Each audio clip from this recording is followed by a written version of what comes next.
December 6th. 19 more days till Christmas.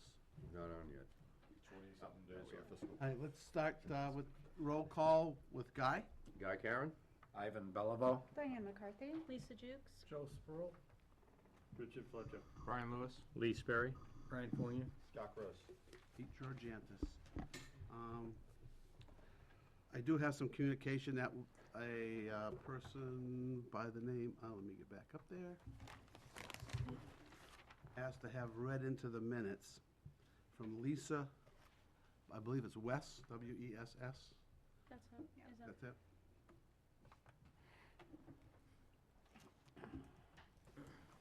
And she's requested the letter be read into the public record at the Thursday, December 6th Budget Committee meeting, which is today. I unfortunately cannot attend the meeting in person due to a work commitment. I am writing in regards to the school budget decisions that we made last week regarding field trips for the Maple Ave students. I was very disappointed to learn that the Budget Committee voted to level fund field trip lines for the Maple Ave students, because one of the contributing factors in the decision was the Maple Ave has a strong, well-organized parent group. I felt it was necessary for me to provide more insight into the current financial situation of the Maple Ave PFT. Excuse me. In years past, the Maple Ave PFT has opted to cover the cost of field trips and other various items that were cut or reduced in the budget. Unfortunately, we are now in a position where that may no longer be possible.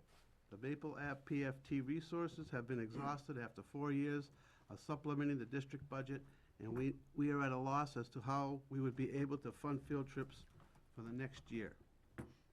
The primary purpose of this letter is to formally notify the Budget Committee and members of the community that the Maple Ave PFT may not be able to continue to cover the cost of Maple Ave field trips for next year.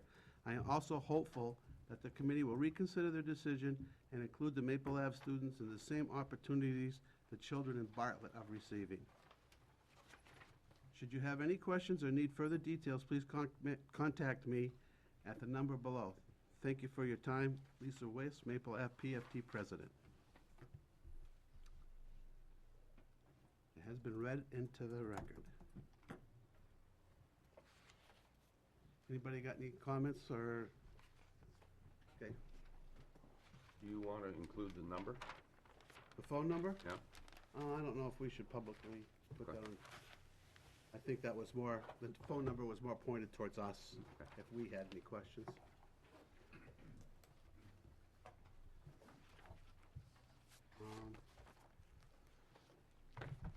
I think, from what I understand, Tuesday night, you guys decided to start with the district budget tonight, and, Well- I think last Thursday, we had decided that this coming Thursday, we were going to get Glen finish up Lake the and... school. Yeah, Glen Lake and the district, right? Right. Yeah.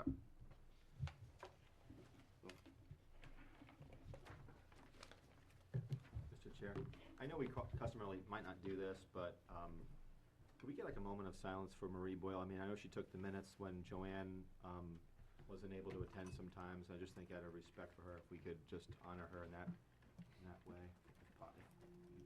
if it's okay. Just to make sure everybody knows that Marie Boyle passed away last evening. Yeah. She served the town for many years in different capacities and as a scribe for many departments. So to honor her, I guess we should do a moment of silence.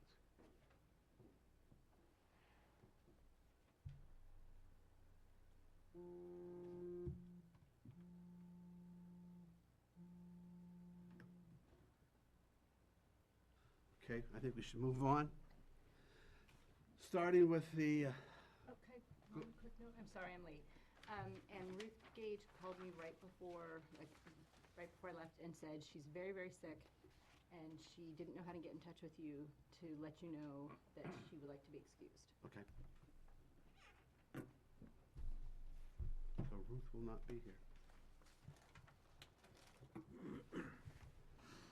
We want to start with the district budget. I think that's where.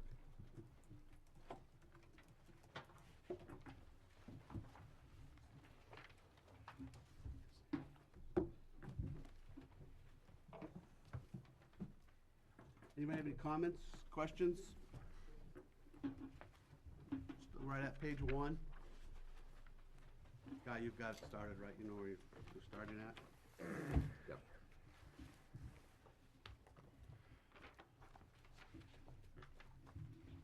So when we move into different functions, Peter, if you could.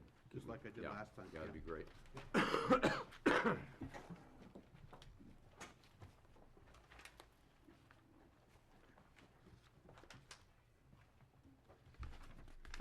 Anything on page 1? We'll go to page 2.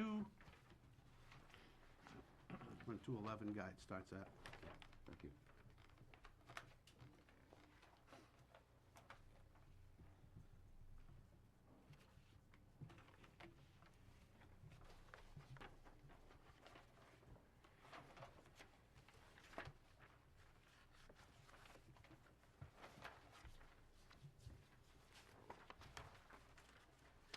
Page 3. We have a lot of lines here that have been reduced for people that have moved out of the district and into the schools. So when you see the reductions, that's what those are. Are you in the district section? Ray, Labor, I'd like to ask you a question. How much was taken out of the district budget? You know? Yeah, does anybody have a Is it in that sheet? worksheet up from? Yeah, let me see. I just wanted, because my next question was, how much is it up after you've taken out all that stuff? The district budget line, all functions have been reduced by $486,043.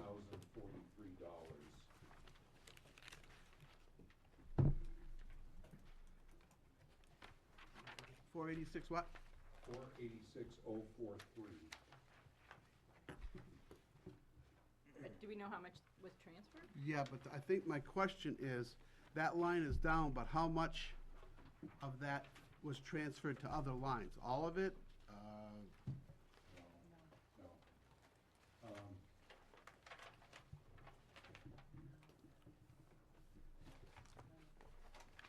You understand my question, right? I do.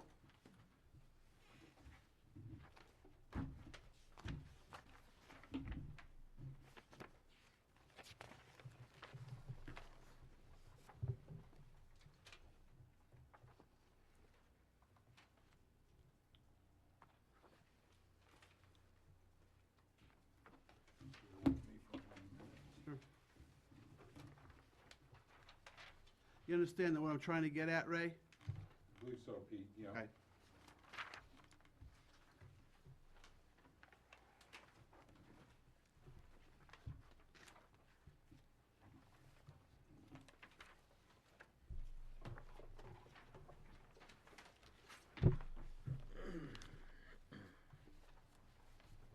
So from this year's budget, you're looking movement from this year's budget to next. What I'm trying to determine is if, if you take all the positions that were moved out of the district budget, so you can compare apples to apples, because now we can't do that because that stuff, Okay, gross numbers, Peter? Yes. I think I can get you there. We talked about in reductions from the first version of the budget was $486,043. Movement from this year's number to next year, or what's being proposed, that is the difference with the position movements. And that's moved from $6,929,000 to $6,779,000. So we're looking at, is that about $150,000 worth of transfer back into the schools from 40. from positions that were originally budgeted in the district. I think that's where you're going. I'm trying to find out how much the district budget is up. If it is up at all. There's no way to tell? It's down, Okay, that's, it's down, but is it down because of the transfers? and other cuts that were made. Okay, What, maybe the way to word is this, if the transfers weren't made, how much is it up? Would that be a? Down. or down? Or down? It's down by $486,000. not addressing transfers. Okay. Transfers are over and above that. Okay. Okay.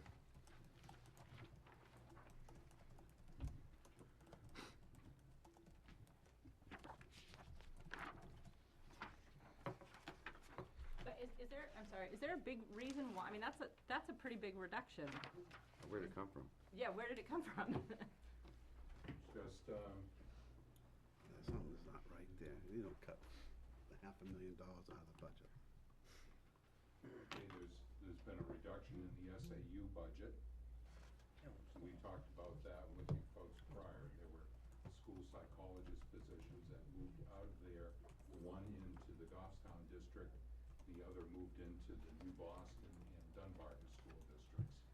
So that is causing a net reduction of $35,000. There was $156,000 worth of smart boards that were eliminated from this year's budget. We had looked at portable classrooms, covering ourselves if the bond for elementary facilities was not passed at Bartlett and at Maple. We were looking at leasing additional portables at a cost of $119,000. I'm sorry, can I interrupt for just a second? I have getting the feeling, Ray, that you're talking about reductions between what the superintendent asked for Right. and what the Right, school but board. that's what I'm going through. Okay. We're I looking- think what we're trying to get at is, what's the difference between last year's district budget and this year's district budget? This If year- we don't count all those positions that basically just got shifted to a different Exactly. The budget. current budget versus the currently proposed, without shifting. Current budget is $6,929,000. That's what, The that, proposed budget is $6,368,000. and is that because of, does that include the 486,000? Reduction. Okay, so without moving those positions, we would add 486 to that number, right? No, I don't follow that. I think what they're trying to confirm is if it's a wash, like how we moved positions out of the district and into the different lines. Well, again, What they're the looking to current- know is they're looking to quantify if the district budget, not considering those positions, has actually gone up, if something else has gone up. Yeah, let's say, Ray, that we had not moved those positions out of the district. Yeah. Okay, the currently, the budget that expires in June, coming up, Mhm. is 6,929, right? Yes. Okay, if we had not transferred these positions out of the district, what would the currently proposed district budget be? Is it 636? I need to construct that number. I can't do that off of the spreadsheet that I have right now. Would you But guess give that me- it's up or down? Pardon? Would you guess that that number, if we had not transferred those positions, would be higher or lower? It's down. It's down? Okay. Yes. All right. You know, I'm venturing a ballpark estimate right now of about $150,000. Okay. I can give you the numbers tomorrow. Can you guesstimate from where the 150 came? Where did we make those reductions? Or you guys? Let me, rather than Okay. guesstimate, Yeah. let me give you Yeah. the Okay. real story. Diane, you know what we're trying to find out? I do, and I know like within the district, what we're seeing an increase with like the charter school tuition, which we've already talked about. That's on a district line. There's a small, a $10,000 increase in professional development because of reduction in grants. A lot of what you're seeing as a decrease from the district is switching. It should be an even. It's even going from the district to the other lines like Maple and Bartlett and whatnot for the different positions. There were two that got moved from the district that actually are reimbursed by Dunbarton and New Boston. So that came out of the district. That's even a wash because that was a revenue source. So I do, I have an idea So what I you're understand asking what you're for. looking for. We'll give you a front. Excellent, that'd be great. Okay. Thanks, Ray.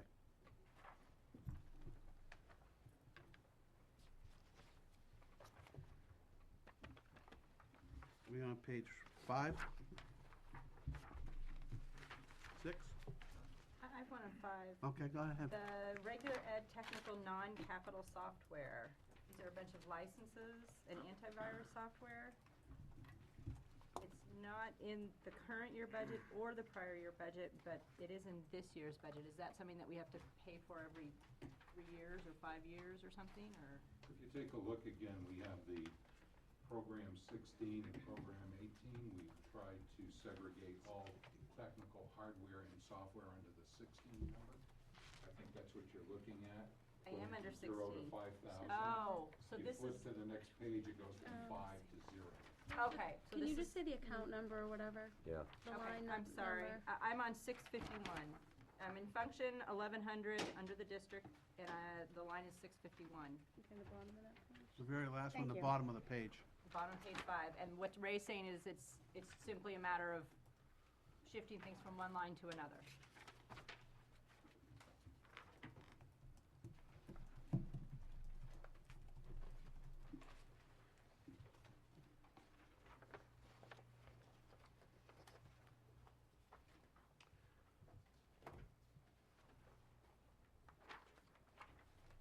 So Dan, do you know what line that those charter school expenses are on?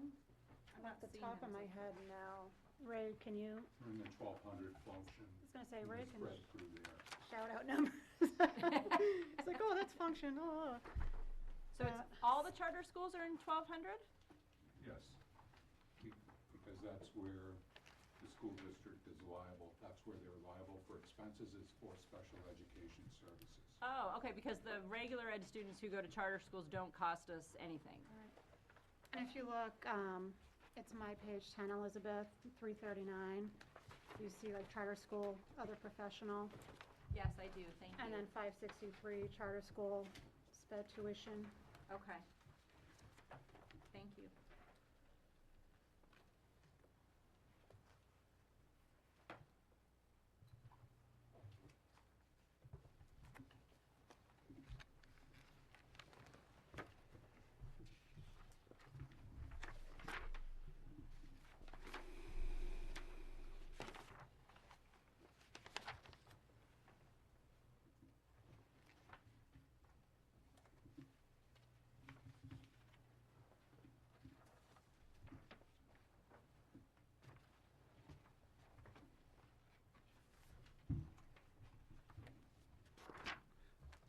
Anything on 7, anything on page 8? I think 7 has anything on it, so.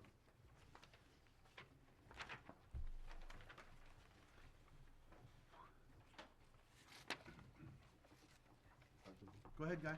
Refresh my memory, but if I recall, we cannot make adjustments to the district budget. You're thinking the SAU budget. SAU. Budget, yeah, That's what that's it is. different. than- I'm sorry.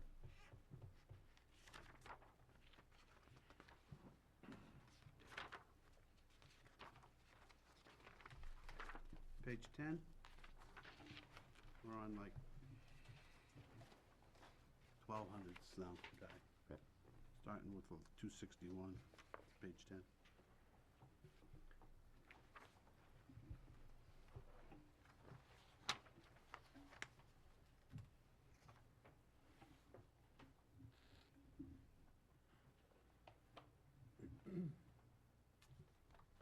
So on 339, Diane, that's all new? Charter school, other professionals. No, We're looking at This the is same. no, 1,200, 339, charter school, yeah, Oh, other I see. professional, yeah, I was on a different page from you. page 11, I guess I don't, I'm looking at 339. 339. Yeah, there's no zero. No, I'm looking at prior year. And I'm looking at the fund Goes, here. the prior year budget is 239,864, is that the one you're looking at, Peter? And then current year is You want page 10? 254. Yeah, Yeah, At the top, and then we have you're at some, the like, very top. the EYP, other professional, then charter school SE, other professional. Is that what you're talking? yeah, Yeah. Again, per RSA, that's the RSA just kicked in. And you see right under it, it says contracted services for delivery to charter school students. so that's all new? Yes. And these are for anticipated special ed students who are going to charter school, or how do we budget this number? If This the is for charter school students thinks that we've identified. These are known. They've already said they're going to this charter school? Yes. Okay.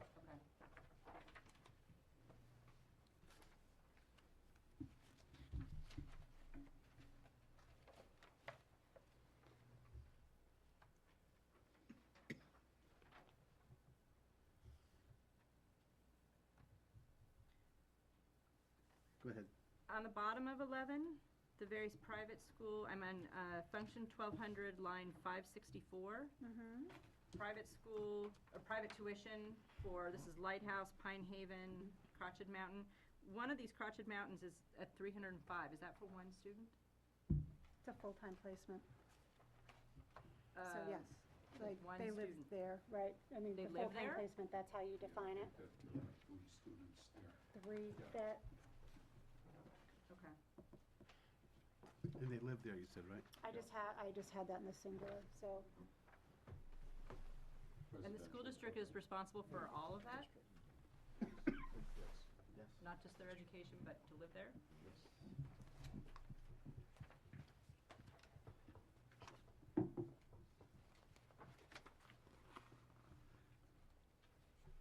And do we still get the catastrophic aid to help offset that?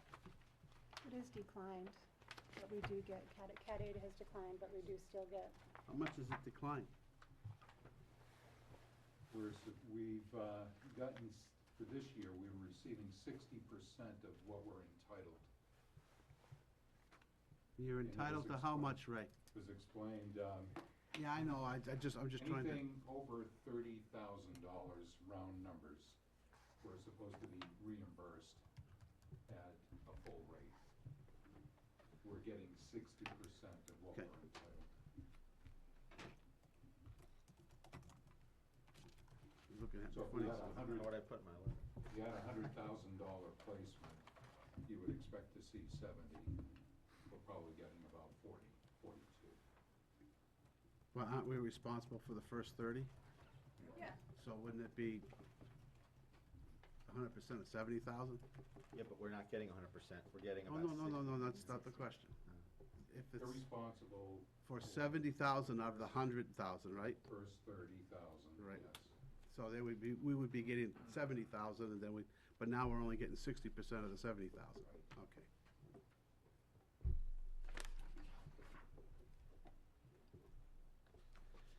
Page 12.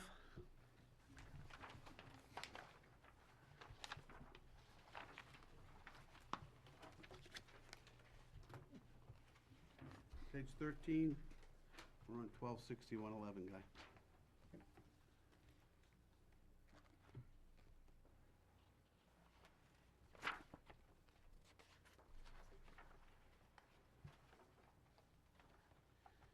Page 14, looks like it's all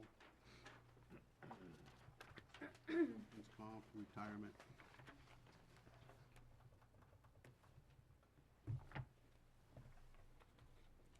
And then page 15, 1410, 113 guy. Yeah, just the 1410 works, because I got Okay. everything summarized here. All right, all right. Thank you.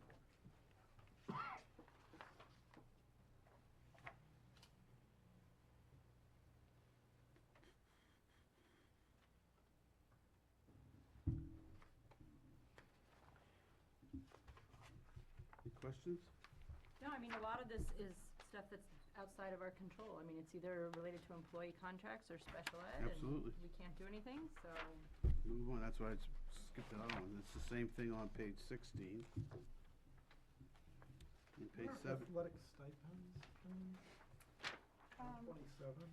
Those are, if you have a coach of a team, or they get a stipend, and that's all determined in, if you look at the teacher's contract, there's a schedule in the back determining who gets These are teachers who how are much, yes, coaching, and they get paid extra for that. yes. We have some volunteer positions, and we have some stipended positions depending. But they're not all necessarily teachers though, right? No, they don't have to be a Right. teacher. Oftentimes they are, but that's not a requirement.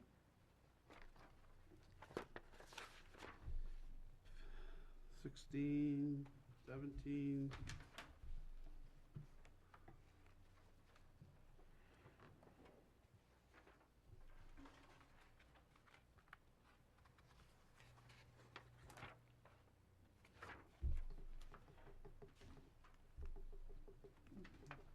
Eighteen,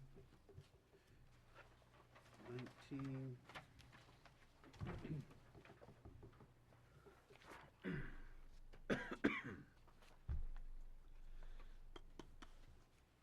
Twenty-one twenty is where we're at now, Guy. I have a Go right ahead. question about NEWA testing. What page? I'm sorry, I'm on 20, line 612, guidance testing. Obviously, the new testing hasn't come in yet for the new standards, but when it does, and the state testing moves to the spring, are we going to continue to do NEWA testing? Common Core, that's replacing the kneecap. I would say Kneecap. yes, we are going to continue to do NEWA as a benchmark.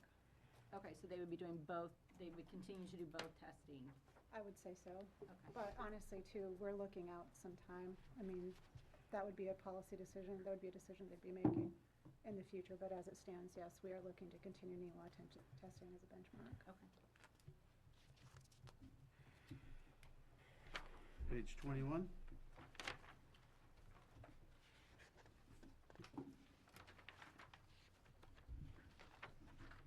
Twenty-two.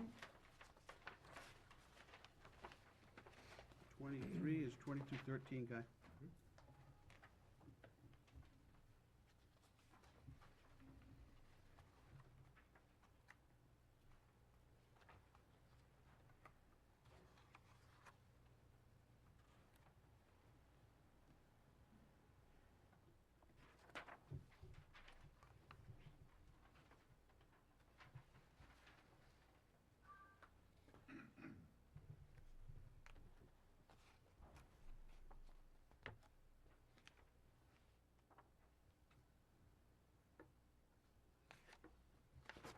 Page 24.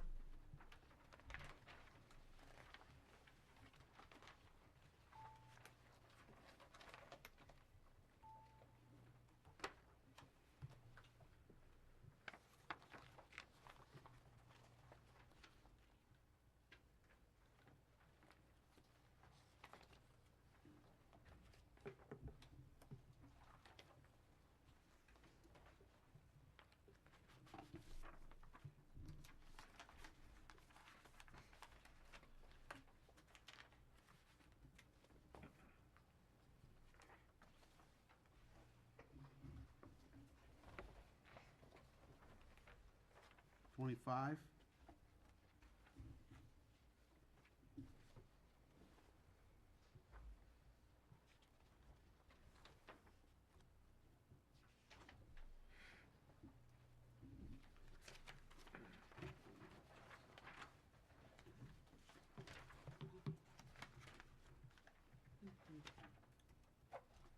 Can we back up for a second? Go for it. And talk about the increase, it's a $10,000 increase to professional development. What page you on? I'm on page 23. And I'm looking for which line. 322? 322. So I know you said that this was because of reduction in grants, but what exactly is the nature of this professional development? It's for the teachers, for what they need. So let's use, because we've been talking a lot about Common Core, there's a lot to it. So there's a lot of professional development taking place on teaching math, K through 6, with the Common Core, new state standards, reading. They'll bring somebody in. Typically, a lot of our people don't go.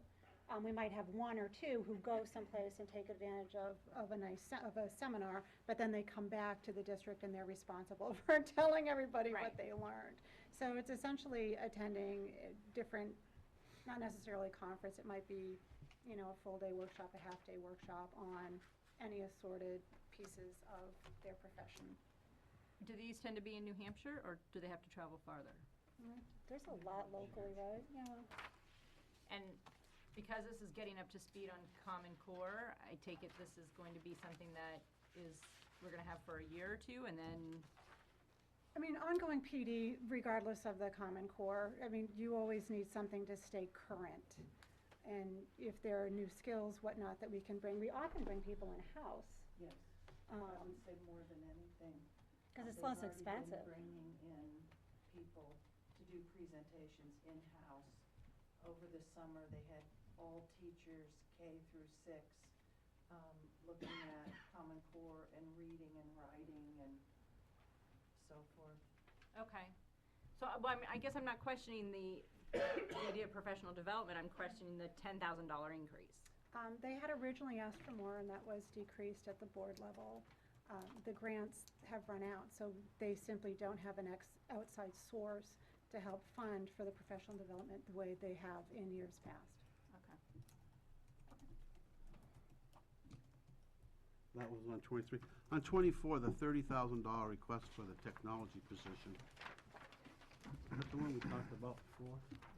I believe that was cut last week. Right. I just wanted to make sure that was the one we had cut. And then also carried with it the assorted lines that were affected. Page 26.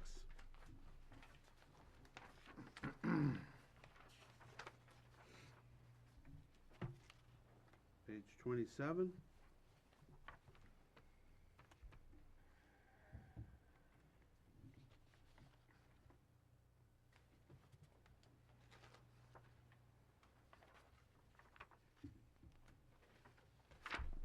Twenty-eight.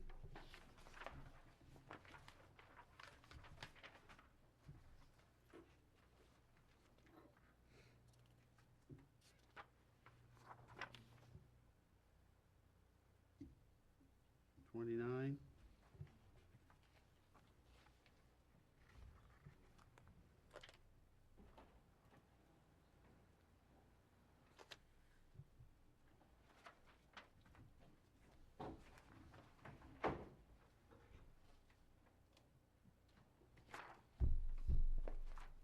$30.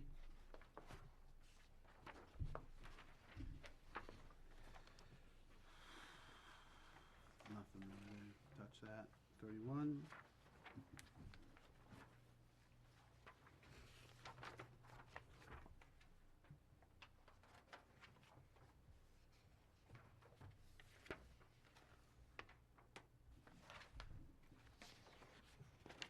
$32.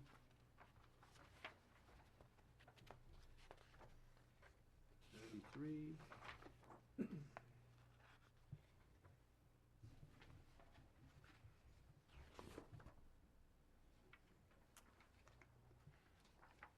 $34. Nothing there.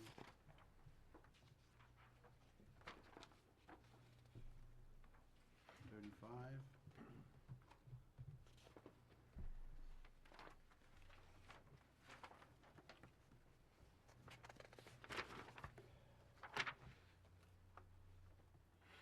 $36. I'm sorry, we're at 2321. And that's where we see the SAU services there. I have a question. Go ahead. Ray, on these spreadsheets, you have a column labeled current 2013 budget.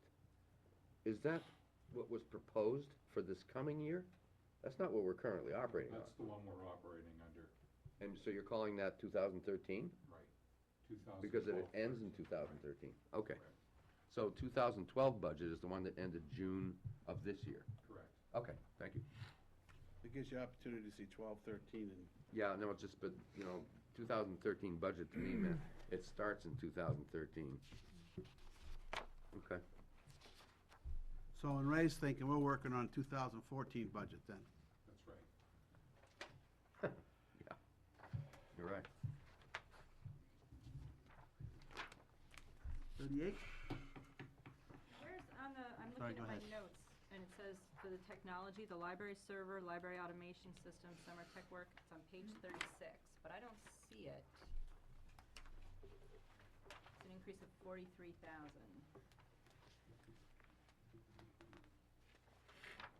What line is it on this? I don't know, that's what I'm saying, Uh-oh, I you're can't find looking it. at He's got, it's in the notes here for the Okay. district. Yeah.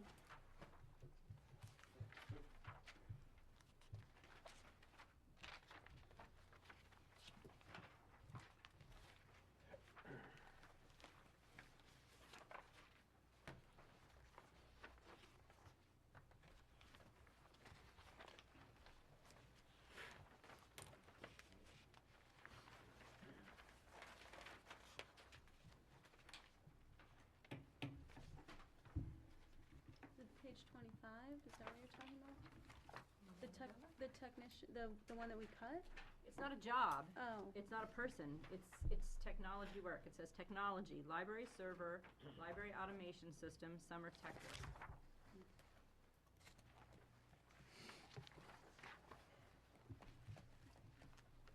Page 36 is where it says it's on here. That could be a page 36 different than, The one we have. yeah, I don't know. I'm just, Well, maybe we should just talk about it a little bit and worry about finding it later. That's a big chunk of money. I Can you have tell us a little more about it, Diane? on line 734, but I'm back on page 6, library automation system for On the page what? district. I'm back on page 6 for the library system. It's 1100. That's district-wide? 734, the library automation system. The number I have next to it is 8,000. And the reason for that is that's the system we use to check out the books in all the different libraries. It is no longer produced and it is failing. So I have 8,000 assigned to that. So the software's not supported any longer. It's the actual thing, like the scanners, it's the actual system.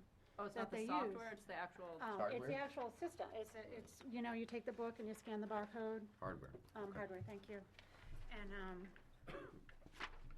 yeah, I've got 8,000 for that. If I'm not mistaken, right, the technology, the library server, the library automation system, the summer tech work, that 43,000 is all those three things. That's not one item. That's not just for the library server so if that goes, or the automation system.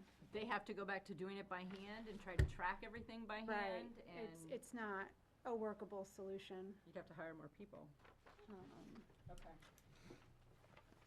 And like I said, I've got, if you look at that line, that's 8,000 for that particular piece. Okay.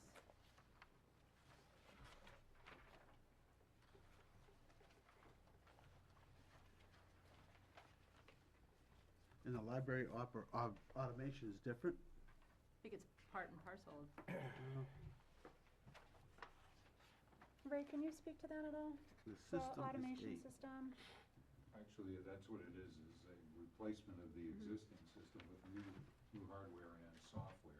So the library server and the library automation system, so that's, it's the two Software pieces that's not happening. Okay. But where is it? Yeah, Stacy couldn't be with us tonight because she is unwell, so,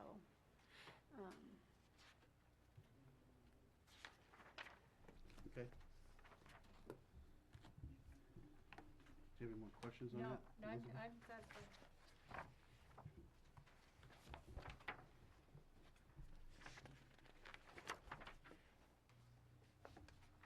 Where did we leave off? Do you remember? I don't know. 36, wasn't it? 'Cause that was Yeah, on, I was yeah. up to 38. 37 and 38.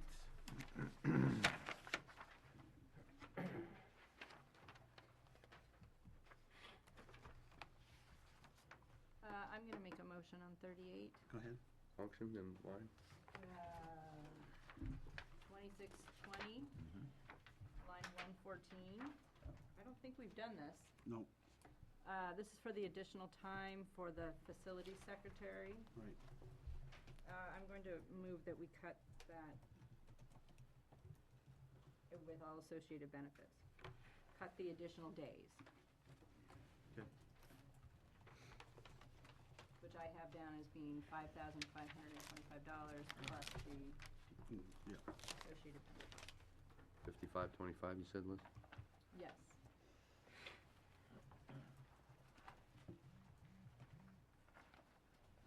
I'll second that. Did you want to speak to that motion? Two reasons, the same one I gave the other night. If we're gonna stick to this rule, then we gotta stick to it. If we said we're gonna cut everybody that isn't required by law, then that means everybody.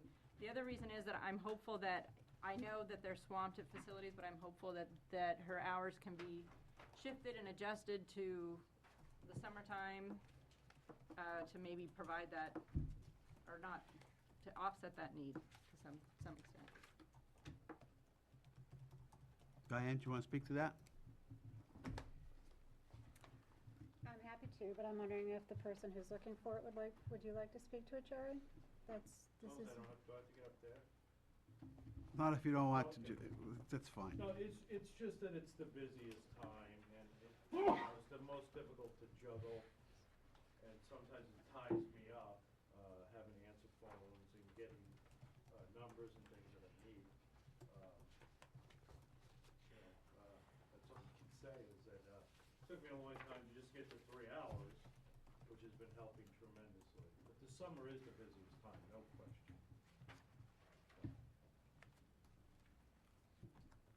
I guess my question is, the prior year was 8447, and then we doubled it almost to 16,620 this year, 16,323. Now we're taking it from 16,323 to 21,484. In 2 years. Yeah. So I guess, Yeah, I think it might have been 2 hours, I think it might have added an hour. I think that's the jump. I can't remember what the jump is.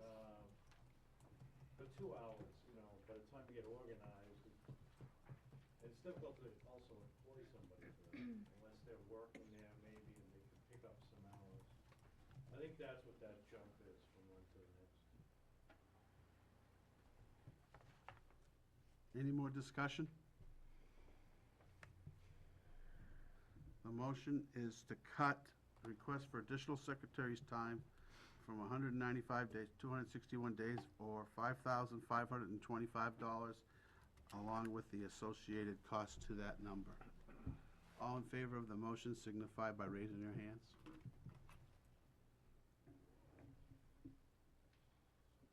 Opposed? Abstaining?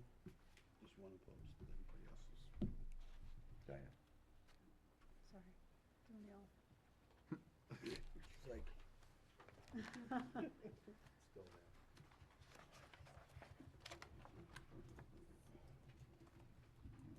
39.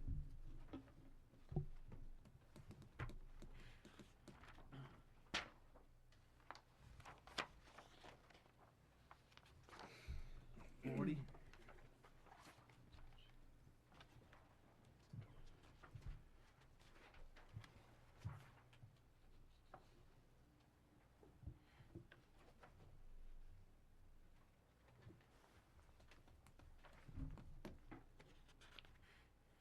41.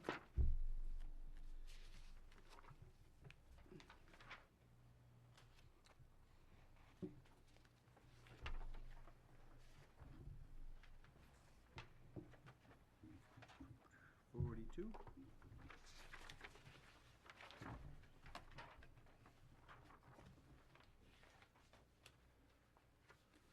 And 43 is to do with pretty much all, with the Barnard project, right?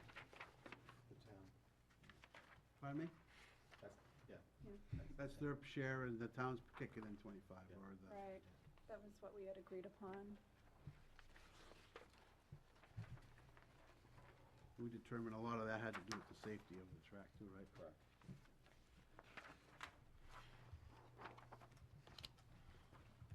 .44.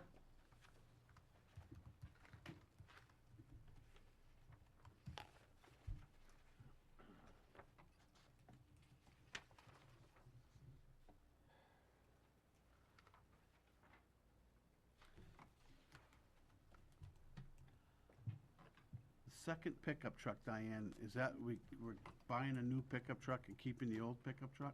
We did, yes. You did? We did already?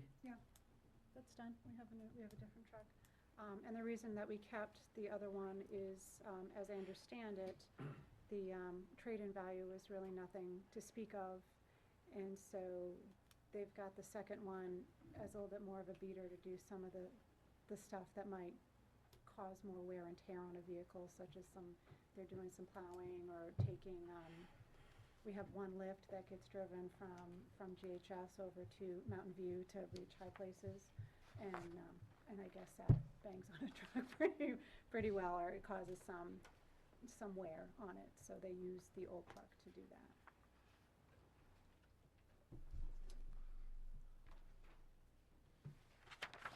So,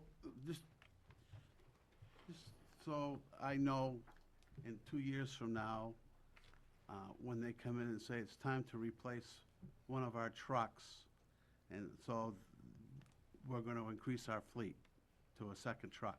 You already have. I'm just saying, this is what happens. We say, oh, well, there's no value in it, so we're gonna keep it as a beater. And then a couple years down the road, we've gotta replace our old truck, get a new one, and we're gonna second line the old one. And that's not the intention at this time? No, and I'm pretty sure the old one lasted more than 2 years. I don't No, think we are in the habit of. You know what I'm talking about, 10 right? years old. Yeah, no, I do, but I'm just saying, like, I don't, No, that's, Yours yeah, is- that's how our fleet grows, by, right. we put a truck, an older vehicle, because there's no value in it, we put it into use, and then a couple years down the road, we need to replace no, it, this so was we 10 put in for years. another vehicle. This was 10 years. Yeah. So, Scott, the town does it all the time. No, we were just saying that you've been around for 10 years too. You're an old beaver. I've been around longer than 10 years. I've been around long enough to know how the town does it, and Sorry, how we our have- fleet has grown for the Just same thinking of- friggin' reason, so We love you. don't even go there. I don't know that we have use for a fleet. Pardon me? I was just thinking, I don't know how we would even use a fleet. Oh, I'm just, You know, I just, so, You'll find out, you got one now. well, I don't know about that. Out of but, two makes a fleet. Yeah. One doesn't. It's a pair. It's a pair. anything else on 44? Let's go to 45. The increase in the bus contract, that's Yeah. all fuel? As I understand, yes. Okay. So, and that gets adjusted? From reading this, it sounds like that number is not set in stone, that's an estimate, and it's gonna be adjusted up and down? The increase in the contract price? Yeah, I mean, how does that work with the Goffstown Truck Center? I mean, It's a they're 5-year completely independent? contract, and it increases about 2.5% to 3% per year. That's the Okay. bid price, and that was the deal that was struck with them. Yeah, but it There's doesn't a vary. fuel surcharge, if that's what you're questioning. Okay, yeah, I mean, there's a $27,000 increase, almost $28,000 increase for the trucks this year. That's probably all associated with an increase in contract price for 22 buses. Okay. Okay, so it's not the fuel that's driving that.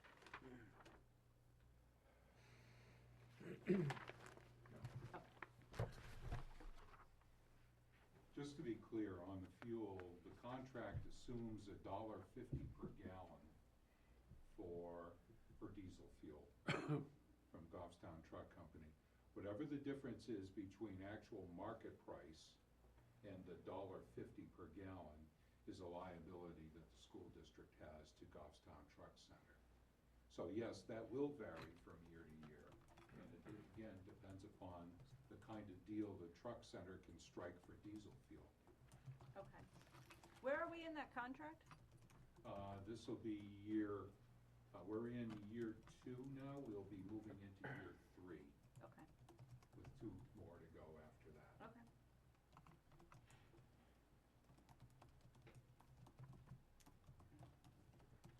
Any other questions? I have one more, I'm sorry, I didn't mean to beat this to death, but why a 2.5% to 3% increase per year? They pay their help. Costs for operations tend to go up, maintenance of fleet. The buses are not getting any, they don't replace with new buses each year. Okay, We thought it was a pretty good deal. okay. All right. Go ahead, Brian. Just a quick question. Who else do we shop this around with? I mean, who else is there? We put it out to bid, and we got 3 responses back. Yeah. We have the truck center, there's also First Student, and then there was an outfit called Laidlaw. Yep.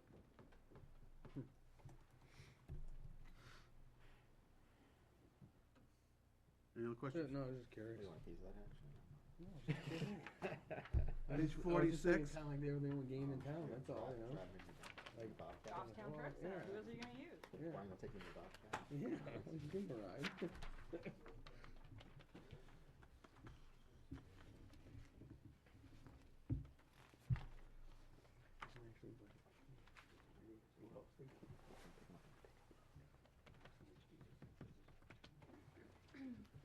Any questions on 46? We'll go to 47.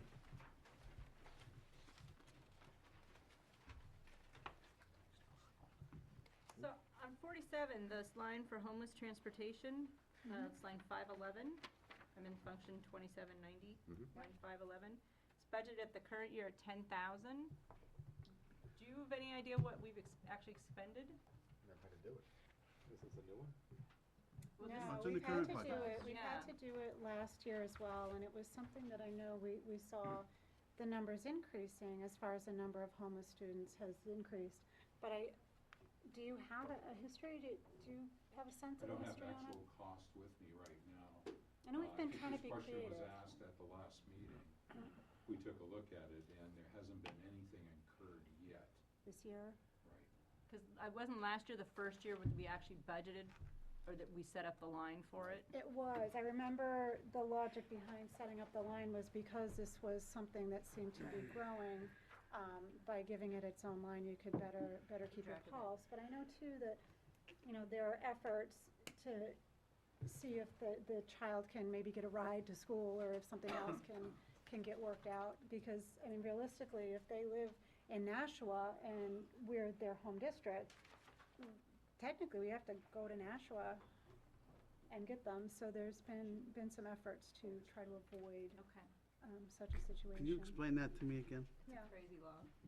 With homeless, if you have a homeless student, and you are their home district, but let's say they're displaced and they are resting their heads in Nashua or wherever, we need to go get them. We need to provide them transportation. We are required to do so if they need it to get to school. So there must be a certain set of parameters they gotta meet to determine whether they're in a home district, right? Whether they're homeless or the Oh, in this criteria. district. Let's It's the say, district of residency, Yeah. Peter. So they were living in Goffstown as an Okay. example, then went homeless. The Goffstown School District is responsible for the education and transportation of that student until they become resident in another town. As long as they're homeless, we need to continue to provide for them. I understand. So the other way, it works the other way too? If somebody's homeless in Nashua and comes and stays with their grandma in Goffstown, we are not required to educate them. Could I speak to that? The law is actually, the parent has the choice of either attending the district in which the child went homeless or the new district where they are currently residing. If it seems to be a short-term situation and they don't want to unsettle the child by moving them here for 4 weeks and then moving them someplace else, then they may attend the school where they went homeless. Most parents will try to transport their own child, and it's actually split between the two districts. If the child comes back to us but lives in Nashua, there's an agreement between the two districts and the cost is split. Okay. thank you. So if I'm looking at my current report that you just sent out, Ray,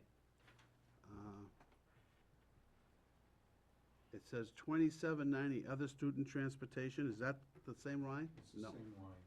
It says budgeted 10,000, expended $1,591. So that's what we've, That's the current, right? so we have spent some. Okay.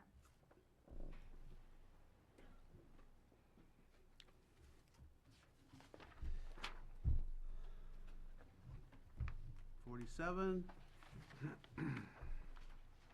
just covered, and then 48 is the end of it.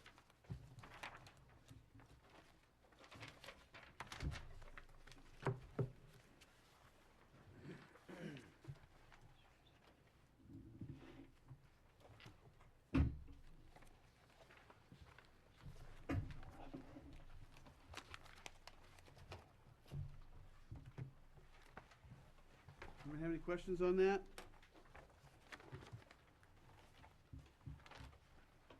The next section would be Glen Lake, huh? What page does that start on? 120? 124.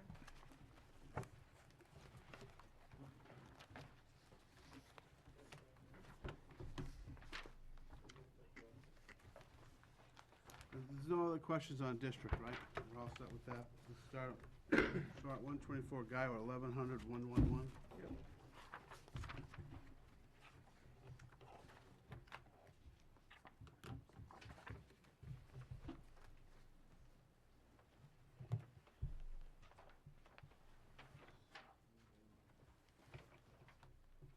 I think it's as good a time as any. I was gonna ask somebody again to explain how the retirement system is working. And I wasn't sure if I understood you right, Scott, that we guarantee a rate of return, the state does, the retirement system? No. Oh, they don't, okay. Explain it.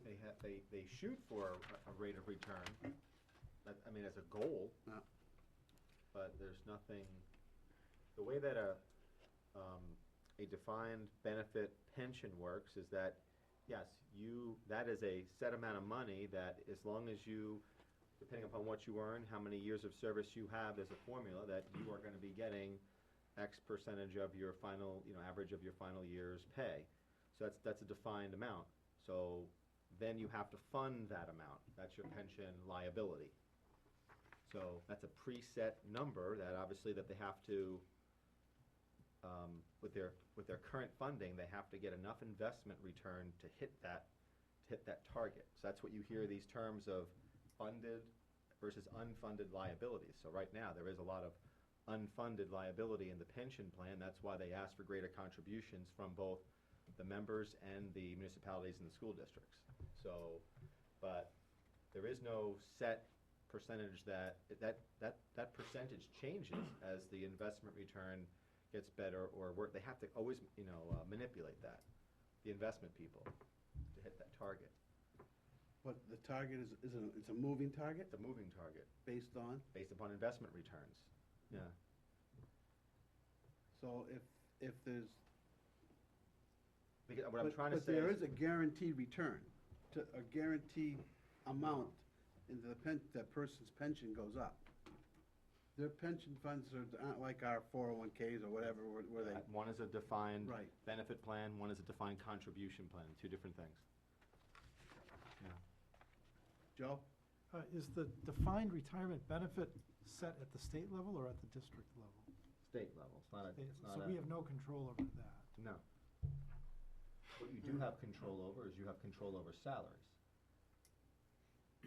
So, the higher or the lower the salary, the greater or smaller the contribution that the employee in the district has to make to meet, so obviously somebody who's making $100,000 is gonna be eligible for a higher pension than someone making 30. I mean, that's a no-brainer. Do we have control over the contribution that the employee makes? No, No? That's No, also set at the state level? also set, Okay. right.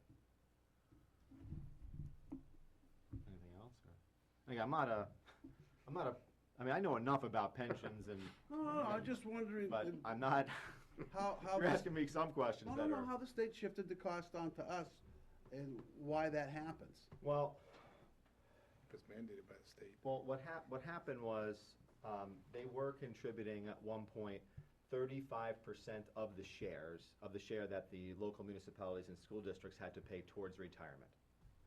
Okay? The state was doing that. Then they shifted it to saying, okay, we're only gonna pay 25%. So then that extra 10% had to get picked up by the local municipalities and the employees. And then they dropped it down to 0. So the largest bump was in police and fire, because in police and fire, they do not contribute to Social Security. Now, that is the employer, And in return, theirs is a much higher, you'll see like a 20-something% contribution for police and fire. Don't quote me on the exact numbers, but it's that high because they don't contribute into Social Security. They also have a medical subsidy for police and fire that, say, teachers or other Group 1 retirees don't get. So that's a significant amount. I mean, 35% of whatever the contributions are, that's big, So you're saying we're 100% liable for their retirement? Not only no. The taxpayer, The taxpayer and the employee are funding the retirement for the employee. we're retiring, Huh? we're paying their retirement, is what you're saying. We and the employee are funding the pension. It is a shared, endeavor. So yes, whether it be the town of Goffstown or the school district of Goffstown is paying a certain percentage into the pension, and the employee is also paying into it. And that's a big misnomer, because some people think, oh, the town is giving, yes, they do pay they pay a large percentage of it, but the employee pays a lot into it as well.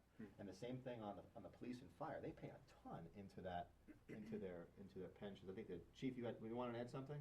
If I could, the employee pays more into their retirement than the town does. In Group 2. In Group 2, yeah. So it's not that the town pays the substantial portion. The employee pays a greater portion than the town does. You do? For Group 2 retirement. Yeah. Which a lot of times gets lost in the translation on Group 2, because they see that very large contribution, but it's, and people are thinking, oh, you're getting this huge Benny, but if you talk to a police or firefighter, if you tell them they are contributing quite a bit towards their retirement. But it's a set number that goes into the retirement based on their salary. That is correct. And then what happens is every year, I'm sure they do it more than, they're looking at it constantly. They're looking at what's their rate of return. And then they're looking at what is their liabilities. Here are the people that we think are going to retire soon, and what are we going to have to start to pay out? And then they start to say, okay, you know what? So far, our investment return has been pretty, like say this year, it's been pretty, it's been decent. So they might say, okay, we've made up some ground. When you have really good years in, say, the stock market, then you might be able to keep the retirement contributions kind of, somewhat even keeled. You have some horrible years. Now your investment returns are not coming in as you thought, and now you're having you're having more of a liability. And if you string 3, 4, 5 years like that, you're in trouble, and that's what we had. So as I said at one of our last meetings, back in the 90s, when we were seeing like really, really good, strong years, the legislature said, hey, this is great. The returns in the pension plan are going so well. Let's give the municipalities and the school districts a holiday, shall we say. And so they gave them a holiday. The employees still contributed, but then all of a sudden things changed, and then they started running a deficit, and then they had to go and really ramp it up. So what we're having to deal with now is the consequence of, I think, of just poor. I think it was poor management. In hindsight, it's poor management certainly, because we didn't do the steady, slow investment as opposed to when we cut it off for so many years. So that's the deal with the pensions. So the employee's portion stays the same, or Theirs increases too. but I understand what you're saying, it increases, but when the state decides to cut back on their contribution, the towns pick it up, but the employees don't have to kick any more in. They got to kick more in too. Oh, they do too? Yes, they do. Yep. Okay. And they don't have an option. There is no option. Okay. I just wanted to get that out there a little bit more. And Ray, am I speaking out of, okay, I just want to make sure.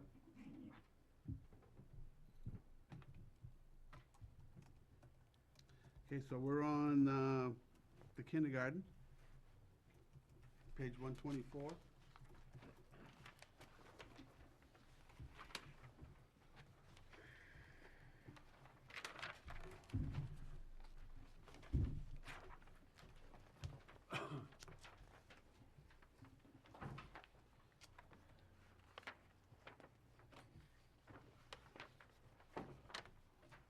$25. Does anybody have anything? Has anybody reviewed this? And I did, I mean, and I know, I don't know this budget maybe this year, but I was the kindergarten rep last year, and I don't see a lot of changes between the 2 years. I gotta tell you, this budget is tight as a drum. I mean, there's really not very much here, and I'm looking at what Stacy's notes are for increases. There's a special ed position moved from the district budget, so that's a wash. There's an increase in paraprofessional hours, which I believe is IEP driven, Leslie, is that true? We have no control over that. So the biggest increase they have is $3,000 for a sump pump. And was that because of an incident? Yes. We have a huge water reservoir, it's actually in the building because of the water pressure for the sprinkler system. And there was apparently a problem with the solenoid and it overflowed, and fortunately we had a very nice dog walker that happened to see all this water pouring out the back door. So the fire department came and we didn't sustain any real damage from it, but really only because a neighbor saw it and called it in. So it would be a wise investment to put that in. There was actually a hole in the concrete there in this tank room, and it looks like it could be pretty easily fitted with an industrial sump pump too, just make sure we wouldn't have that problem again. would that also include some kind of an alarm system, Jack? It'll be tied into the whole system, so yes. We'll make sure it's in with the alarm. Richard? Has any thought been given to eliminating the cistern and hooking up the new water main into the building and hooking the sprinklers into the water system? The water system prior to the new mains down there produced 300 and something gallons a minute. The It's pressure now has up to increased, yeah. It's now up to 1,200 gallons a minute. And the pressure, is what it is, and your flow would be 1,200 gallons a minute, would supply that building, so you don't even need a cistern. Cisterns are great for what you had to do in the beginning, but now, that's one of the problems. If the float fails, it's gonna overflow, so you gotta have a sump pump. You could tie that in so it's a closed system. It would cost you more money than $3,000, but you'd be better off in the end. I don't know what thought has been given to that yet. Yeah, it's a conversation I could have with the lead and water department, making sure that the PSI, and talk to the fire department as well. That was one of the reasons we had to put that in. Originally. We weren't getting, yeah. And you have the same situation, kinda, up at Mountain View, where they have, Oh, that's still pretty, Yeah, that's still, has to be, Water pressure's not that good up there, right? well, the pressure's there, but the flow's not there. That's why you put a cistern in. but that's what they did, they put a cistern up there. And they had a problem with that a few years ago, too. Oh, yeah, it happens all the time. So is that something you're gonna research in the future, Jerry? yeah, or- I think that's something, it makes sense, it's a logical thing to do. But in the meantime, I just worry, we did take water on into the school, and thankfully, it didn't do any damage, but I just wanna make sure I can vent any water out. Well, so is this something that, the thing that Dick's talking about, that's not something that could be implemented? Not with $3,000. Well, but that's what I'm wondering. I mean, if there's a better solution, but I think Dick said it might be a little bit more money. A lot more money. Oh, a lot more money? I think you're talking 30,000. Oh, my God. All right. Forget it then. And that's with the discount from the water precinct. Thank you. Thank I you. don't know. I know that, you gotta run a new main into the school, which is That's with maybe Brian it's a digging it. 6 or an 8-inch main, you gotta bring it into the school, and hook everything up that way, so. So it basically, but Not I mean, cheap. if we were talking like it's gonna be 3,500 or 4,000, No, then maybe we could wait on this and figure out what No, you need, yeah, but I mean, not something- for that kind of something money. You can even get the contractor there It's for that. something that the future should be thinking about, because if it's midnight on Sunday and that thing overflows, it can do a lot of damage if somebody walking the dog. Yeah, okay. So I think what we're saying is, Jerry, that this is something that you're gonna research, but in the meantime, this is the safest way to go. Yeah, All right. I would Okay, hope that they would be do inaccurate. Covering any potential damage by putting in the sump pump. You brought that up, Elizabeth, did you have anything else? No, I mean, I'm looking through this budget and I'm telling you, I don't see any big increases. I barely see any increases.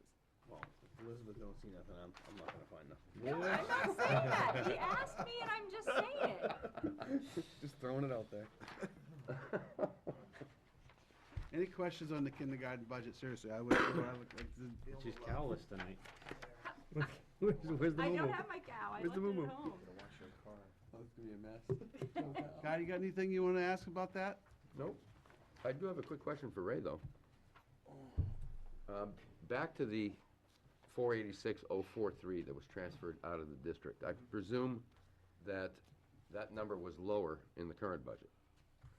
The 486,043, I think we established was cuts that were made by administration and the school board to the original request by the principals. And what I agreed to do here was to give you a reset, a look at the budget, assuming that none of the positions changed.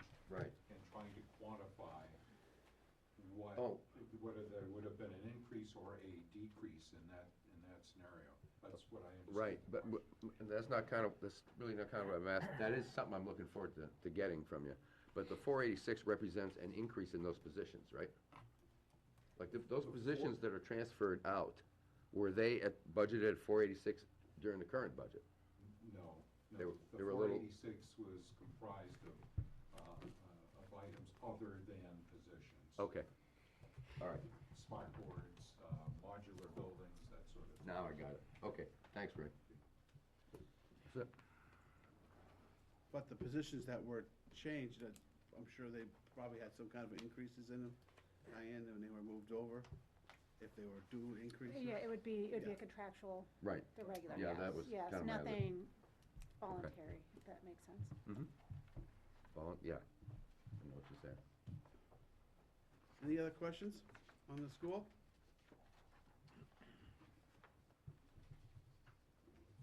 Okay, Scott, go right ahead. No, since Jerry is here, I've been talking with Jerry since last week when we talked about the Mountain View roof. Right. And I don't know if, Jerry, if you want to, I did get some pricing. Oh, good, already? Certainly, this is before we put a package together to put out for bid.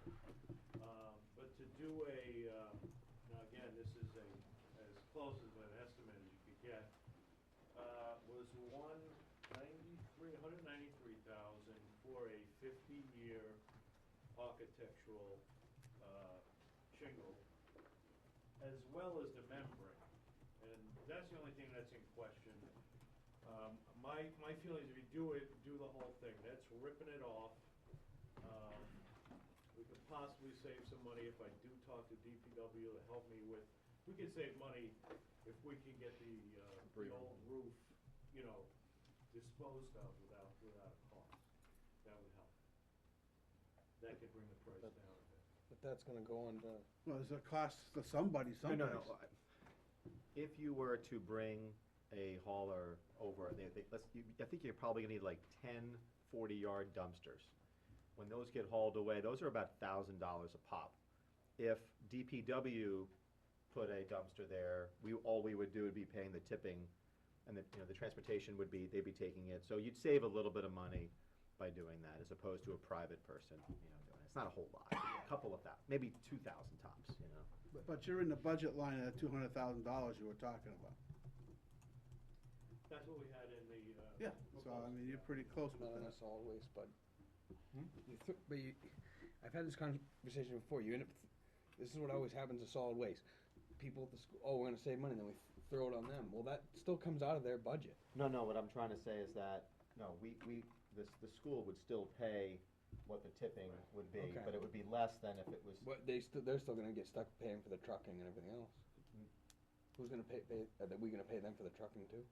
Yeah, we could, and it's still probably. I guess that's all I'm saying, Yeah, it's it like, still would probably be less expensive. you're robbing from Peter to pay Paul, it's Yeah. just, But I think that I ran the numbers myself, and I think the numbers are are pretty comfortable. I mean, if you put a 3-tab shingle back on there, you're probably looking at 150 to 160,000. I wouldn't do that. I would simply, because that's only a 20 to 25 year lifetime, 20 to 25 years on the shingle. Whereas if you go with an architectural laminate shingle, you're talking 40, 50-year shingle, much better investment for a little bit more money. You don't have any headaches. How many layers are on there now? One. Just the There's just one. And I was up there today. I mean, the rubber membrane roof looks pretty good, you know. I mean, you know, we're legal at 2 layers. We don't You don't want necessarily to do have to that. strip You it. don't want to do it for a couple of reasons. One is that you add extra weight to Right. the roof system, and secondly, when you do that, the roof needs to breathe. The shingles need to breathe, and when you do an overlay, industry says that you cut the life of that roof. They say 15 to 20% the lifetime of it. So if you put a 40-year on, you'll get 30, 32 years. It's not the best solution. It really isn't. You are, but No, I understand. when you do it, you are better off Stripping stripping hollows, it yeah. and putting another one on. It's just But, more money. Do we know what the condition of the sheathing underneath is? Are we gonna well, open a can of worms I'm there? pretty big. I walked up through a lot of it. I didn't fall through, so. Well, that's a nice Okay, job about I it. feel better. Yeah, I feel better now. All right, I feel better. So, no, it seemed like it was in pretty good shape from walking across all of it. I mean, so, I didn't see any depressions or any soft spots or anything, so. Okay. Seemed like in pretty good shape.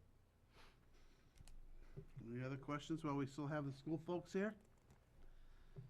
Well, if the roof is something that we're gonna go ahead with, and I don't know anything about roofs, but my impression from listening to everybody is a lot of you think this is a good idea.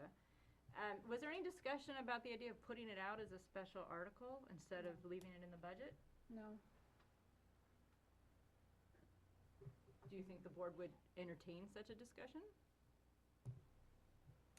Can't even begin to guess because we haven't breached it. So you'd be asking me, I mean, honestly, I have no read on that because that wasn't something that was breached. Honestly, I wouldn't want to. We need the roof. It's been in CIP for a bit. It's been pushed back. And that's why it's in the budget, is so we can plan for it and we can get the roof on.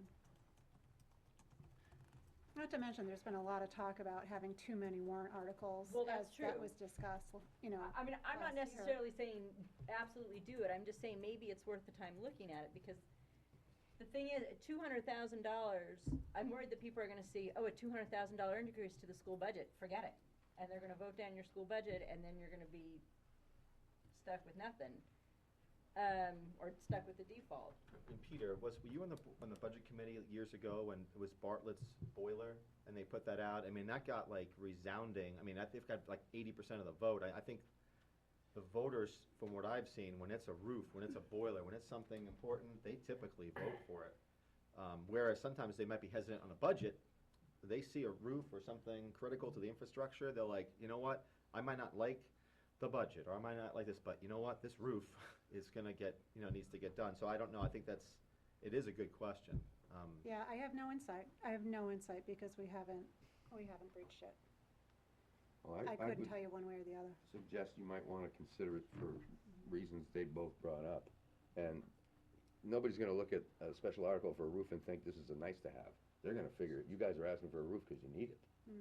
And they're more like, plus it brings your budget operating down. budget down and makes it as tough as it's going to be to try to swallow. Possible they might accept it. And it is true, I mean, it's a one-time expense, it's not, I mean, I think you could make a reasonable argument that maybe it doesn't really belong in an I'll bring operating it back to the budget. board. I have no problem bringing it back. I wish I could give you insight, but honestly, I'd be making up the answer. I really, Okay. I have no idea. Yeah, I think, having You know. walked on it, I mean, you've got one section of it that was just redone totally, but, I mean, I think it's a type of roof that, I've seen it in my own house. I mean, they go like fast. I mean, when it happens, it goes. I mean, they start to just age. I can't tell you how quickly they start to curl. I Well, know. all of a sudden you're thinking it's like, oh, it looks decent, and then next year you're like, oh boy. So I don't think it's something you want to fool around with. There's certain things, and I agree that maybe you'd be better off putting out a special article. Because if you get a default budget, then what are you gonna do then? Then what? Yeah. You know, it was interesting because I was told they had another area meeting last night, and as I understand it, one of the big topics was default and what happens when we run on default, and what the impact is of numerous years running on default. I mean, it's absolutely a concern. Well, so far you've been giving money back, but you're not gonna have that this year. Not that we expect. I mean, Right. we genuinely do not expect it. That's not to say something unexpected changes, but a genuine sentiment is that we are not. So, is there something that you wanna maybe make a recommendation from the budget committee? Can we do that? I mean, Okay, yeah, we can't, I don't, can't tell them, but I mean, well, can the we? only, yeah, I don't think you can demand it, Nope. but. We can suggest it. I'm happy to I take it think back. We she's don't already meet for got that. another, yeah, I mean, we don't meet for Well, another. I don't know if that's everybody's sentiment. I mean, that's a few of us, but. I guess my only concern is if there are teacher contracts, para contracts, a budget, a even lot. if it's a lower budget, I mean, what if you don't get the roof? So then what happens? I mean, it's just I don't know the But answer then to again, that. if you didn't get the roof, you might not get your budget, and you're in the same position anyway. I know, I hear what you're It's a saying in terms gamble. of I the guess it's a- number, I don't but know, I the whole just- thing's a gamble, I I'm guess. just trying to go back on my history, and I remember when, Oh, and yeah. Peter, you remember, I mean, That's- it seemed to, even. it That's seemed to- almost a no-brainer. Your boiler goes out, you gotta replace the boiler. I mean, as you're sitting there listening to any presentations, you know, the boiler's gone. Well, at least you gotta have heat, the roof's gone. Well, you can't have the water leaking in the building. So, but that's, you know, No, I'm happy to bring it back. We don't like meet. Lisa says, everything's gonna be a gamble this year. I mean, gonna have a lot on the plate. So if you wanna take it back, that's fine. Yeah, I'm happy to do so. Just some of the members suggested about that. Yeah, it's a good dialogue. I would agree. If it's an easier way to get it through, then Mm-hmm. it makes more sense. Absolutely.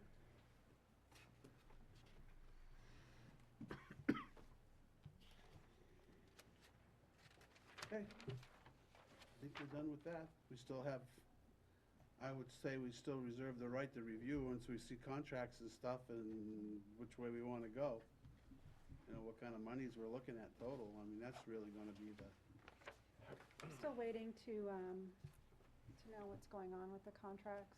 and we still have the Um, area agreement too. Yeah, Dan, do you have any update on the area agreement? 'Cause I know that, I mean, it's not like it's a closed-door negotiation sessions, because It's not, but- it's not one that I'm party to. Right, but what can you But fill us what in I on? understand is that we do have an agreement, that was taken care of last night. As of last night, we have an agreement. The unfortunate piece of this conversation is I don't know the details. Does I do Ray know not the have details? So I don't, beyond that, I know we have an agreement, The only, that involves three. the only change to the existing area agreement is a reduction of the rental charge of 0.5%, Okay, from 2.5 to 2. that's it? That's it. Yeah. Now, and again, this is all gonna be public soon anyway, so, I think one of my questions, and I hear it a lot in the community, is all they keep on hearing is the Dunbarton Bow, and everybody's saying, and now if you read the paper, it's like, well, what about the stuff? So I'm glad, it's great to see that there is an agreement, but is the tuition gonna be different than Bow, or is it gonna, do you know that? The last numbers that I saw Right, is that Bo has got a more attractive rate for the middle school yeah. tuition, and Goffstown has the more attractive rate at the high school level. All things though combined, is it a push? Because It's you, up to their district voters, Scott. no, I can't know, I answer was that. trying to say is that when you add, I guess we're more attractive on the high school rate. Yep. They're more attractive on the middle school rate, but when you add the two together, is it a relative push? Are we the kind of the same amount that they're gonna pay out of pocket for either one? or- Yeah, I would think that it's Somewhat about similar? the same. It's Okay. about the same, yeah. Okay, And again, there were two programs that are gonna be placed in front of the Dunbarton voters. right. It's their call. The other question I had, Ray, was that the proposal with Bo put that rental, or a portion of that rental money into a capital reserve type fund. Is that similar for us now, or no? No, we continue with a rental charge, Okay. and that piece in Bow is a capital reserve Right, deposit, if you right. will. Which after, as I understand it, after some number of years, like 10 years, is refundable to the If they haven't spent it, but we don't, that's not in ours. Not in ours. Okay. Is it more or less the same that it was when they made the presentation at the high school a couple months ago? Yes, with the exception of the rental charge, That was based on what, that time? 2.5, 1.5? 2.5, excuse me, I'm talking to my hand, 2.5, And now it's gonna be 2. 2. Yeah, but, I mean, just so put everything in perspective, because 10 years ago, it was 2, and it was raised to 2.5. Because, quite honestly, 10 years ago, we were in a better negotiating position, and now we're not in. So I think the school board did a nice job. I mean, I think we had to give, in order to be competitive here. But There's there's no still doubt gonna about it. be, there's still gonna be an expense to our district, not a reduction in Yes, revenue. there would be a reduction in revenue, but I think what you're seeing is that, I think, this is a market-driven, now it's market-driven, and we have to offer a competitive price to retain these folks, So, but as we look at our revenue figures here, they just dropped by a couple No, they hundred didn't, thousand. because I think you put that 2% factored in this. this latest revenue. Yeah, Okay. yeah. Because when you did the latest They knew revenue, that. you That was their knew that offer at the there was time. a conversation. Yeah. Their offer at the time was 2, I think, when you did this, so. Actually, they started off with 2. 1.5, 2.5, and they met in the middle. That Gotcha. was the final Right. agreement. Okay. Anybody have any other questions? And that information will be out soon, I'm sure. Well,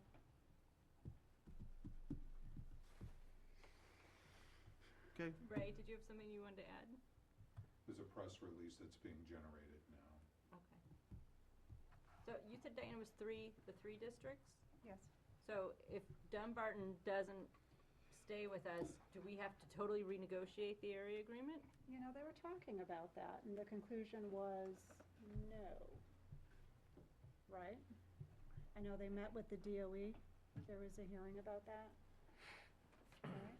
Yeah, I think they would probably take a look at it again, because there's That a was a- void that has to be addressed. It was a challenge, with the wording, when you're setting up an agreement based on 3, and one withdraws, and you don't know until that particular time, do you then continue to have an agreement or not? I did think the conclusion was that there was a way it could be handled fairly. I think a lot of this is uncharted. It is. I had a conversation with somebody at the Department of Ed, and a lot of this is just, this was never really happened before. So, believe it or not. we'll see Didn't what they have an happens. agreement, though, they had to give a notice so many years in advance before they could leave? You did that if you haven't, prior to the 10 years, you have to give notice. Right. But not at the not at the end. All right, let's move on. Do we want to tackle anything else on the police and fire? 'Cause I don't have to do that, I have to go out and get my other book. Mr. Chair, I spoke to Bruce Rand, and he said that he did speak to the water commissioners at Grassmere, and that they're gonna contact you because they spoke to Don Borough here, and they have to fill out a MS 30-something, and that they would then turn it over to the budget committee for their vote of approval so that it's good at the state level or something, so. And that try to arrange to come in and go over it with them. We still have Dick's budget, you already passed that out. Right? So we gotta discuss his. Does anybody have that with it? I didn't bring it with me, it's in my, I don't know. left it in my car. It's a decrease. All in favor? Passed. Are we ready to tackle anybody else tonight, or what do you guys wanna do? Go ahead, Guy. If we could spend just a couple of minutes on the draft letter that was put together. you know, before we cut out. I was looking it over. I noticed, Scott, at the bottom, you've got, Peter's name as chair and me Yeah, as vice chair. I just did that. It doesn't have to be that way. I mean, Okay. I I would prefer not to have my name on the letter, and I'll tell you why, is that I understand everything you've got in here is likely.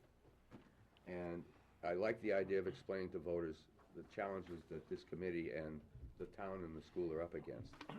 But there's an implication to me in this letter that taxes have no choice but to go up, and I don't believe that's true.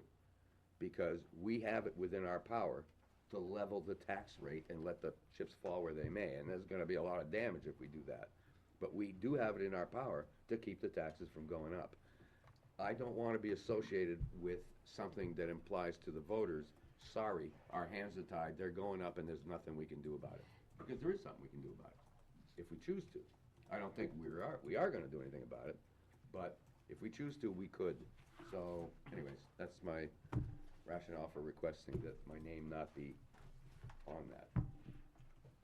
And I don't know how we can put this out from the budget committee unless we're unanimous in supporting the way it's worded. But No, that's my 2 cents. I can understand what you're saying, and I don't necessarily disagree.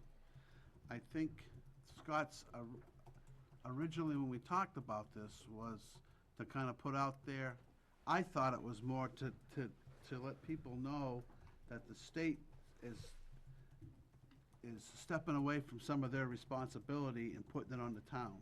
Yep, I agree. And I didn't want it to, that's where I wanted to go with the letter, and saying, you know, and I wanted to put John Burt's state email and Ruth's state email, everybody's state email, and it says, you gotta talk to those people. I mean, the state budget's what's killing us. It's not so much our budget as it is just the pass down from the state. Go ahead, Liz. Elizabeth. I have two, and I only caught the tail end of what Guy was saying, so, but I have two suggestions. One way we could do it is to put, instead of signing it with the two names, saying, this letter was endorsed by 9 of the 15 budget, or whatever the vote is, and either list the names of the people who endorsed it or who didn't, or just give like the vote. The other thing that we could do possibly, because I know Scott's intention was to make this factual, like Peter said, is to possibly add a short paragraph at the end that says something to the effect of, this doesn't necessarily, I mean, kind of what you're saying, this doesn't necessarily mean your taxes are going to go up. However, you need to be aware of the fact that this is having an impact on our budgets, and I don't think it necessarily means, like you said, we don't have to put people's taxes up. But at the same time, it does impact our budgets. Substantially. Substantially. Obviously I wrote it, but I mean, the second to last paragraph, the overall impact of local taxpayers due to state budget cuts is significant, and it places tremendous pressure on our budgets. I don't see anything harmful there. As a budget committee, we are carefully considering the spending requests of both the town and school in order to provide a fair balance between providing the services we demand as citizens and the effect on local taxes. I don't necessarily think that implies that we're going to increase, decrease. It just says that we're carefully considering it. We're trying to find a fair balance. That's what our job is to try to find a fair balance between town services that people demand and an affordable tax rate, effect on local taxes. So I tried to write it as I know, even, and I think you did a great job. as I could. And then when Peter sent me that note, I'm like, I didn't want to, have any sour grapes on John Burt or Ruth Gage or anybody. I was Ruth surprised wasn't at that. there for it, but because as I said to Peter, I mean, I'm not necessarily defending John Burt's vote, but I can tell you what the argument is. The argument is that local municipalities are the ones who do the hiring. They're the ones who do the salary increases, et cetera, provide a certain level of benefits. That then in turn does, if they did have those retirement costs, the state was having higher retirement costs because of decisions made at the local level. That's the argument that they're going to make. So I didn't put that in here because one, I couldn't fit it. This is only at the end of 500 words, but that's why I tried to take the high road. And you Yeah. I don't know that I could have written it better, but like I said, it implies, from my interpretation, it implies, sorry, we can't do anything about it.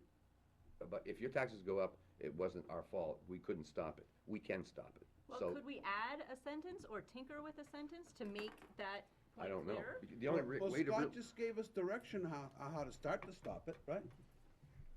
He said that the state's telling the local town governments that you're the problem because you keep giving raises.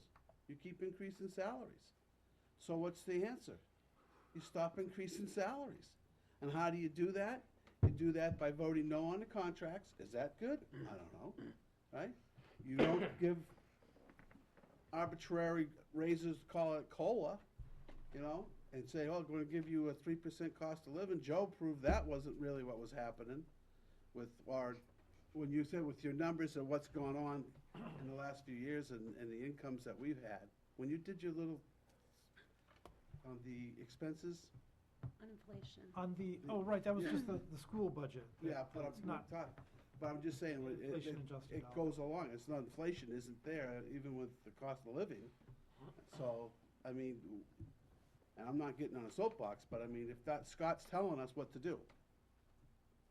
He's saying, this is the state's reason, you can't use that as excuses, because this is the state's reason they won't argue it. So, if you wanna use those I'm not excuses. saying that's the state's reason, that is the Republican legislature's opinion, because they're the one who passed it. So, The Democrats so there. The Democrats are in charge now, right? Correct, but I'm just, in order to balance the Go ahead, Joe. budget, that's how it went. That's what they did. I'm wondering if we could, that paragraph that Scott just quoted, the second to last one, could we rephrase it to say, we now face a difficult choice between cutting services or raising taxes, or some combination of the two. And over the next And- several months, we will be And sorting that out, or Next weeks. month. without prejudging which of those, and that might also be kind of a notice to voters, if you want to express opinions to your, those who are elected to represent you, Offense, because I think it does. you know.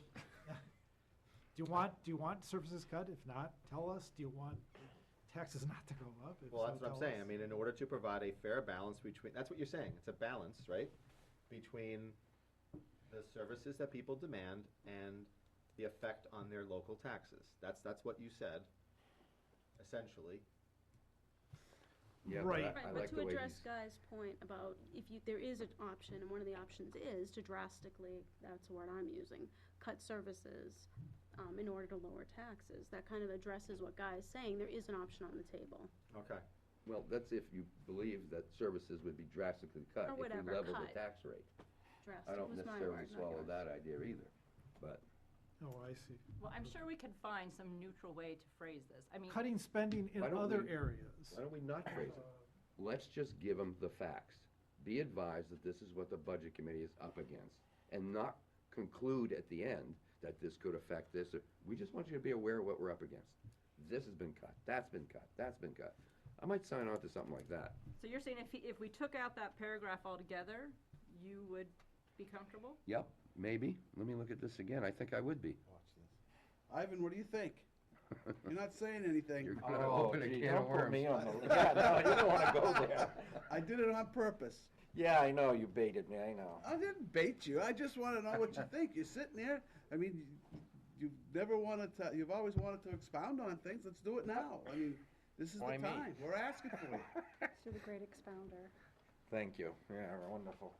No, what was going through my head in Germany, the automotive companies were having a huge problem a couple of years ago, and they have a really good relationship with the unions. And the unions and management work together, and management says, we have to cut expenses, we have to cut people. And the union said, no, we'll cut salaries by 10%. So we've left off compensation off the board. That's what went through my head. Go ahead, Guy. If we got rid of that last paragraph and the sentence just before it, the last sentence of the prior paragraph, this impact of the decision will collectively cost Goffstown taxpayers. We don't know that yet. Yes, we The do. town of Goffstown. Yeah, we It do. We will haven't, cost- we haven't approved the budget yet. No, but it's Doesn't talking, matter. We already know that, regardless of whether the you reduction approve a of budget or revenues. not, you're gonna see We have a no choice. $400 something thousand increase in retirement costs for the Mm-hmm. school district, and Yeah. they're gonna see, that number is actually understated. I think it's It's a little bit higher. higher Well, than that. just take out taxpayers, it Yeah. will cost Goffstown, right? Would that be better? That might work, because it doesn't have to cost taxpayers a dime. It's reducing our revenues, in that sense, it's costing us, right? I mean, Yeah, the- but the the question town is, and the this school implies we're gonna not get the money out of the budget, we're gonna get it out of you. We're not gonna get the money by cutting, we're gonna get it out of you, Okay, I see So, what you're saying. you know? I agree. Take out taxpayers. So take out the word taxpayers and Yeah. drop that second to last paragraph, I think I'd sign on to that. Because we're not declaring that we can't help them. That it's inevitable. And it's I more mean, than, it probably is, but. it's more than 575, isn't it? I think it's gonna be, because I talked to Sue the other day, and I had the number that Stacy gave us, which was Yep. 460. I wanna say 453. Four but give me a fifty-three, second, and then I'll Sue grab it. told me that the impact was more, she thought it was more like 160,000, I thought it was 120. So it's over, I think Maybe we, over 6. I think we wanna change that to, the impact of this decision will collectively cost Goffstown more than 600,000 that's what I would change it to, and that's factually accurate, so collectively cost Goffstown over $600,000 in 2013. And you wanna get rid of the Goffstown News will be beautiful with that, cause this way, It's shorter. it's shorter. Can I suggest, just that this is a very minor thing, if we were trying to make it shorter, I wonder if we could delete the last sentence of the second paragraph, because it just repeats the second sentence of the first paragraph. We'd like to review some of these challenges with you. It would just get the word count down a little bit more. We'd like to share with the community some of the issues we are facing, kind of says it already in the first paragraph. Okay. Okay, no problem. Or- I'm editing this as we go. Or you Are could, you? Yeah. Oh, good. I mean, it would just get the word count down a little bit further. Yeah, that's I all. got you. All right. Got that, You so that want- last sentence is out of there. You want a motion, Pete? So Scott, it was 453. Well, I'd like to read the whole thing. Can you send, when you get Right. done with it, send it to me. Right, and I thought it Oh, all was right. 125, that's why but it was actually 160, so that's fine. Well, ultimately, what we're doing is, Or just read it out, Guy, that's fine, I don't care. okay, you guys up, good for that? Yeah. Okay, for the last several weeks, the Goffstown Budget Committee has been hard at work reviewing both the town and school budgets. This year's budget process has been very challenging, and we'd like to share with the community some of the issues we are facing over the last couple of, paragraph. Over the last couple of years, you've probably heard about decisions made to balance the New Hampshire budget. These decisions have negatively impacted our local revenues, which has caused a ripple effect in our local property tax, paragraph. On the town side of the budget, state revenues have decreased in the areas of rooms and meals tax distributions, highway block grants, and other shared revenues that were previously distributed to local cities and towns. As a result of state cuts, Goffstown has lost hundreds of thousands of dollars in revenue that must be addressed at the local level. Lost revenue on the school side are even more challenging. Over the years, the school has lost state revenue from a variety of sources. Building construction aid previously gave communities monies to fund renovations and the construction of school buildings. The state has suspended this program indefinitely. Special ed catastrophic aid, which assists communities in funding a very large special education expense, has also been significantly reduced, forcing local school districts to absorb these costs. Decreases in state education adequacy aid, vocational transportation and tuition, and driver's ed have added even more pressure on local school districts. Perhaps the largest decrease in state revenue affecting both the town and school this year is in the area, the largest increase. That should be increase, right? Decrease in revenue Decrease. from Oh, the decrease, state I'm to- sorry, to right, the right. town. Is in the area of retirement contributions. Over the last couple of years, the state has gone from funding 35% of local retirement costs in 2011 to 25% in 2012 to 0% of school and town retirement contributions in 2013. The impact of these decisions will collectively cost Goffstown over $600,000. We're going with over, right? Yep, Yeah. in Okay. 2013. Last paragraph, let me change that, 600. We hope to provide you with additional information about our decisions regarding both the town and school budgets in future communications. For more information about these budgets, please visit the town's website at www.goffstown.com or the school district's website. Sincerely, the Goffstown Budget Committee. I'm okay with that. But we need to add a sentence at the end that says something to the effect, John Burt is not here, and the last we've heard from him says he does not support this. And I think we need to add a sentence that says, this letter was approved by, Supported by the By the Budget majority of the Committee. Budget Committee? or the, by a vote of blah, blah, blah. If he reads this and still backs off, I would agree with you. But I think the way this is worded, I don't see where he'd have a problem with it. Right, but you can't speak for him. Yeah, though, he can Barry. only, he's No, the I one know, who can say that. that's why I'm saying, let's give him the chance to make the call. Cause I thought we were trying to get it in the paper for Monday. I mean, get it to the deadline. Yeah, I mean, I think with all due respect, you know, John has not made the last 4 or 5 meetings. I don't know what the reason is for it, but, I mean, I just think that majority does rule, and if we want to put down that, you know, supported by the Budget Committee, you know, 14-0 on this date, whatever it is, but, I mean, we gotta Just move. put the vote number. Yeah, You're done with it. we gotta move. Yeah. I mean, We don't and have a John could, vote. Yeah, and we- John could always say, I wasn't there for that, and that's fair, because he wasn't, you know? Let's give him a chance tomorrow. You think he'll be able to respond? I think he's gonna support this, Okay. because I understand his reason for not wanting to, because it was the same as me. It implied that taxes are going up on you guys. This does not. This is informational and much more factual than the original draft, I think. And So I'll bet you a beer he's gonna go with it. So Well, we're then gonna let's vote do on a it Tuesday? contingent- Well, is he gonna be here Tuesday? I'm talking to He knows it was great. That's an easy Good on bet. that one. So are we gonna try to vote on it on Tuesday, cause he indicated in that email? He didn't No, I bet think- you. can't we do a contingent vote? Let's do a contingent vote I mean- Okay, where, what do we want it to say if John decides not to? Right. This letter was approved by the Budget Committee.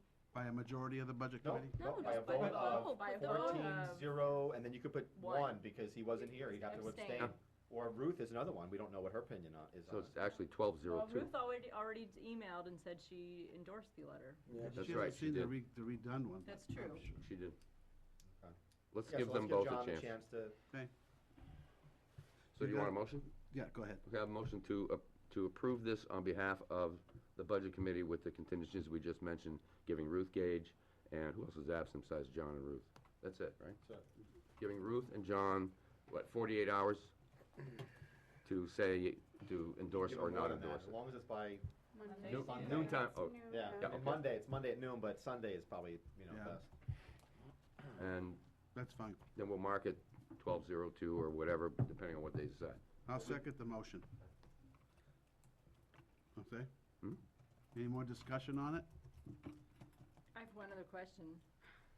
How did I know?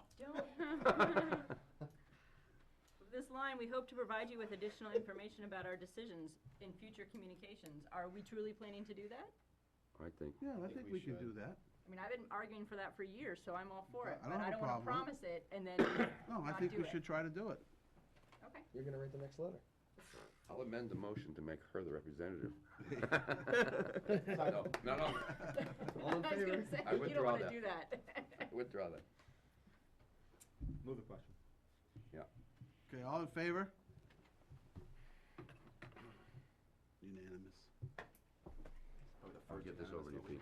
Huh? I'll get this out to you. Okay, And then they'll get back to you, okay, and then you'll get back to me, and then I'll send it in. right. Or do you guys want, or do you want to send it in to the Goffstown? Doesn't really matter to me. I mean, I've got it, I can send it Okay. if you want.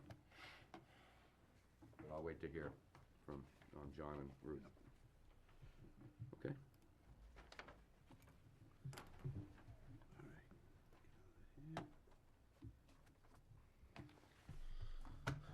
Okay, Tuesday, what did you folks decide to do? Are we still working on some town stuff? Well, Peter, you weren't here, but we did review the, Sue gave us a presentation on the DPW contract and provided a handout. Did you have any extras?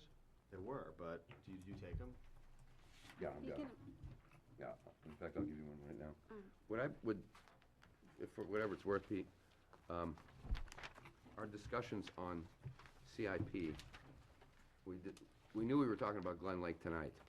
So Carl is gonna be coming back Tuesday. There's some discussion on, we deferred motion making on CIP until you were here.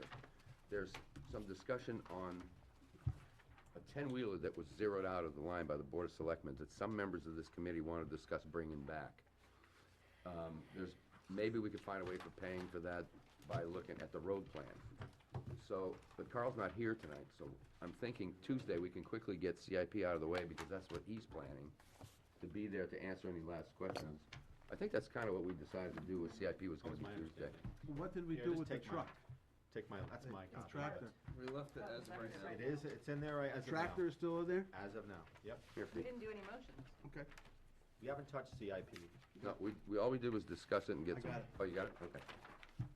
And get some last minute questions answered, but, Yeah, there's still quite a bit to go through. yeah. So Peter, long story short on this one is, this eliminates the whole step matrix and COLA, and it goes to performance-based, reviews with a minimum of 1% to a maximum of 3%, raise based upon performance. These guys have been frozen for 3 years, right? Two. Two, okay. But you got a makeup in there, right? There is a makeup, there is a $500, is that what it says there, per person? Let's see, I see a out of contract with one-time bonus of 4/113. One-time bonus, 4/113, a 3 1/4 annual adjustment on 7/113. Then a $4,680, that what you're talking about? Yeah. So they're giving them longe. No. It's a one-time bonus on 4/113 of $12,000, so that's $500 per member. Okay, these are total numbers, 500 per person. Yeah. On 4/13, and then they get another 3 1/4% adjustment on next July. Right.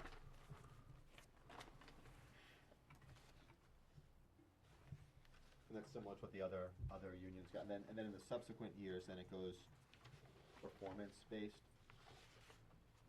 And that's where you're seeing the 21,163.45, and then the 32,852.19. And it's budgeted, or it's contracted at the total 3%, so. Correct, that's the maximum, right. And then what you didn't see, I mean, at the bottom, because the bargaining unit signed a memorandum of understanding to go with a higher insurance plan, higher co-pays on their insurance plan, that saved the town back in 2012, it saved the town $30,336. By law, we're not allowed to calculate future savings. There's case law out there that doesn't allow us to do that. But suffice to say that that savings continues, throughout. We just can't put it down. Okay, how does this equate to the non-union? In my opinion, I think it's setting a very interesting precedent because this eliminates a matrix and it's going more towards performance pay, which has been the board's goal for a while now. So you have that whole, remember you were talking about step increases and then COLA, this kind of eliminates that. And there is no more, there's no more steps, there's no more COLA. You get 1, 2, or 3% based upon your review. Which is done by? By their supervisor. There are multiple supervisors there. So who does the department heads? Who does the department head himself? That would be the Board of Selectmen. Is that what they do now? Yeah, generally speaking, yeah. Okay, so going back to my original question, how does this equate to the non-union personnel? Right now, the non-union personnel are getting a 3 1/4, very similar to 2013. The non-union folks have gotten a 3 1/4% increase. This in the 2013 budget. That's what's budgeted there. However, in the out years, I mean, if you read between the lines, I'm not going to be on the board at the time, but I think that we're trying to rethink this whole matrix. So we're trying to push it in this type of direction. Scott, you and I both know, we've talked about this in the past, and we were always gonna rethink it, always gonna rethink it. 10, 12 years later, we're still rethinking But it.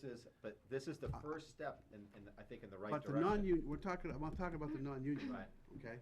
Okay, we could have done that with the non-union people a long time ago, and still done this type of a merit or whatever. That's a policy thing, and we can't, Yeah, but we don't do it, but we've talked about it, I would talked about it. I would like to offer this, though, is that, not very popular, but a couple of years ago, we took the lead with non-union folks in terms of freezing their pay, changing plans, asking for a higher percentage for singles. And what happened was it didn't really get the greatest reception in the world. I mean, we then created another bargaining unit with the dispatch and folks in the police department. So we're trying to have some level of fairness with the union and the non-union, but there's always going to be one that has to kind of go first and take the lead, you know? So, and that's kind of what we did a couple of years ago. We're looking at this as the impetus to try to, you know, have some conversations and push these collective bargaining agreements more towards, you know, merit-based. So why can't we just do that with the with the non-union now? You could technically do that. The board wishes to not do that. Sue did say explicitly, if I remember correctly, when she presented this, that she expects this to serve as something of a template moving forward. Right. Well, Peter's point is, if that's the case, why aren't you doing it now? I know his And point, but I mean, she did explicitly Right. say that. It wasn't rethinking. She actually said, this is what she expects to move to. Elizabeth, I sent you something, I don't know if you had a chance to look at this stuff, but I'm gonna point to the smallest budget, and what I have here is, this is the 2011 salaries, and the levels they were at, and if you always take the smallest one, which I have, which is Parks and Rec, and go to what it is now, and this is one of our smallest budgets. Whoops, I hope I didn't leave it at home.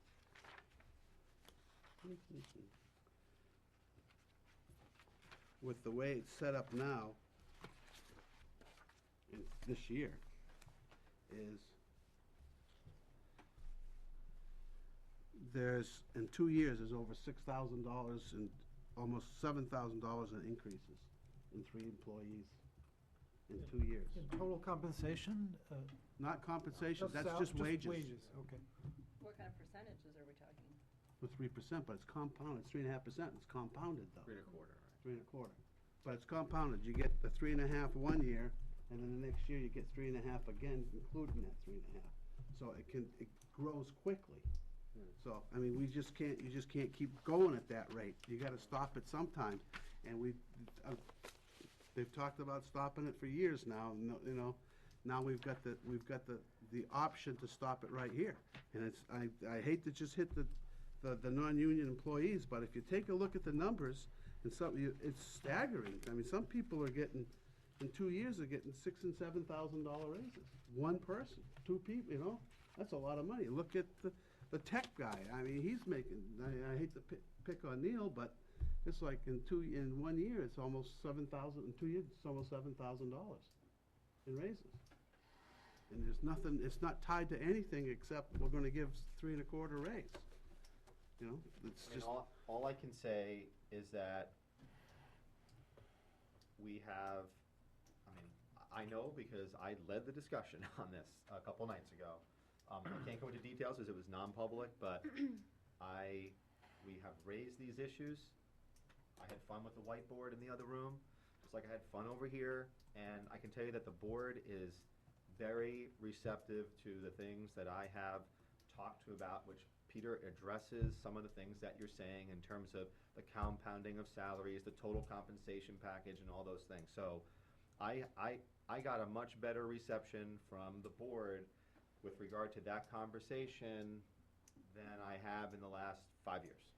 And I think that this collective bargaining agreement is an indication to me that the board is serious about moving more towards this and eliminating these, you know, and again, that just happened, you know, Monday night. So I can only do what I can do. I understand what you're saying. I share your sentiment. I really do.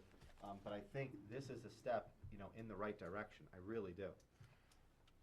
Well, I just think you've got the ball rolling. Let's keep it moving, and you get that option with non-union Right. personnel to start that ball, to start it today. I mean, you don't have to wait for another And I completely $6,000 or $7,000 down the road. I completely understand it, but like I said, I think this is a step in the right direction. I hope that this committee supports this contract for that very reason, and I really hope that this committee, a year from now, and 2 years from now, supports similar agreements and starts to send a message that this is the route we need to go. because there is a fundamental problem with these salary matrices and compounding, and there simply is. It's something that, you know, from my business experience, it has to get just turned upside down. It's not working. Not. But we keep, All right, the is dead this horse. something where we can, but is this something then that we can, I mean, in the past, it seems like the Board of Selectmen has been willing to work with the Budget Committee. Is this something the Budget Committee could recommend or suggest that the Board of Selectmen look again for this year? Yeah, well, I mean, we've been doing it, recommending it for years, but maybe not recently, but in the past, we've always discussed it, that you can't keep going on this trail, because this is what happens. This Well, is now how, now we've got a union on board. Right. So if maybe you do them both at the same time. yeah, that's my, I don't know, I think Sue would be the person that would be better equipped to answer that question, is are we prepared, can we implement something like that in July? I honestly don't know. What's involved with implementing it? Well, What's it's- July? What? With a new budget? Yeah, those it's things start, fiscal. everything starts in Everything July. for them, it starts in What's it, July, okay. but. Not approved until March, Yeah. so. So, I've talked to Sue about a whole variety of different kind of compensation, systems, and, it's my understanding, my takeaway from the board is that that is a critical thing that's gonna happen next year, because it's not something you can just, snap, and you really do have to give it a little bit of thought. And you have to look at what are the minimums and the maximums for certain jobs, where you don't get a raise after you hit a certain, that's how it works in most places. I mean, you make a certain amount of money, because that's all that job is paying in the market, and you just simply don't get a raise until the market dictates that you get a raise. So, and I think those are the types of things where it's gonna take a little bit of effort, to get there. I got good I left that meeting with the sense that the board was very serious about it, where I didn't feel like I had that, in years past, so. But you're not gonna be there next year, so you say. No, I know. No, and I can't, right, I can't predict but what this committee can is this committee, We don't have any And- control and over you don't that, have any except the cut numbers. That's the only Yes, control I we know. have. So if we were to say, in this year's budget, we're gonna level fund, or, the non-union, that they don't have to follow that, they can still give the raises. But if this committee was to say, we're gonna level fund the non-union employees at the 2,000 rate, and go with something like that, that would send the message to the selectmen. That's something that's in your purview. I mean, it is. And then the selectmen have to then react to say, okay, if the costs of the compensation total X amount of thousands of dollars, then they'd have to look somewhere else to find it. If that's what they wanted to do, yes. Or they could go with something like this, and come back and say, well, how about if we went with a plan like this? Of course. And the You're just issue is. You're just compounding it for another year. I I mean, understand. numbers keep This- getting you know, bigger and bigger as we keep waiting. The board's position is that the board wants to be sensitive to not treating our non-union employees in a worse position than our collective bargaining employees. You offer them, to give them this deal, this is what you're gonna get next year, this is it. I mean, that's what it is. I mean, if they're non-union, it's not like they're a bargaining unit, right? Yes, they could become a bargaining unit, and they could That's a get con- this, And that's a concern. and they could get this. So what's the difference? I don't understand. Well, and I guess my whole thing is this whole time through all this, everybody's cut this and that and stuff, but nobody's gotten laid off through all this. One person. Well, yeah, yes, and I know, but what I'm saying is we haven't had massive layoffs, but everybody's still getting raises. Well, we had 30 police officers, now we have 29, because Yeah. we didn't fund that position. It was in the budget, but we didn't hire the officer now. This is on the 4th year, I believe. Yeah. And now it's been actually removed from the budget, so, and our calls of service are going up. So, in that respect, we're down one. Here at Town Hall, down one. Yeah. I think DPW has been flat. Fire department has been flat. We hired officers years back on the SAFER grant, but I think that's been 5 years now, right, Chief? 4 or 5? 5 years. 5 years, so there's been no additional, there's been no additional staffing. The library cut hours.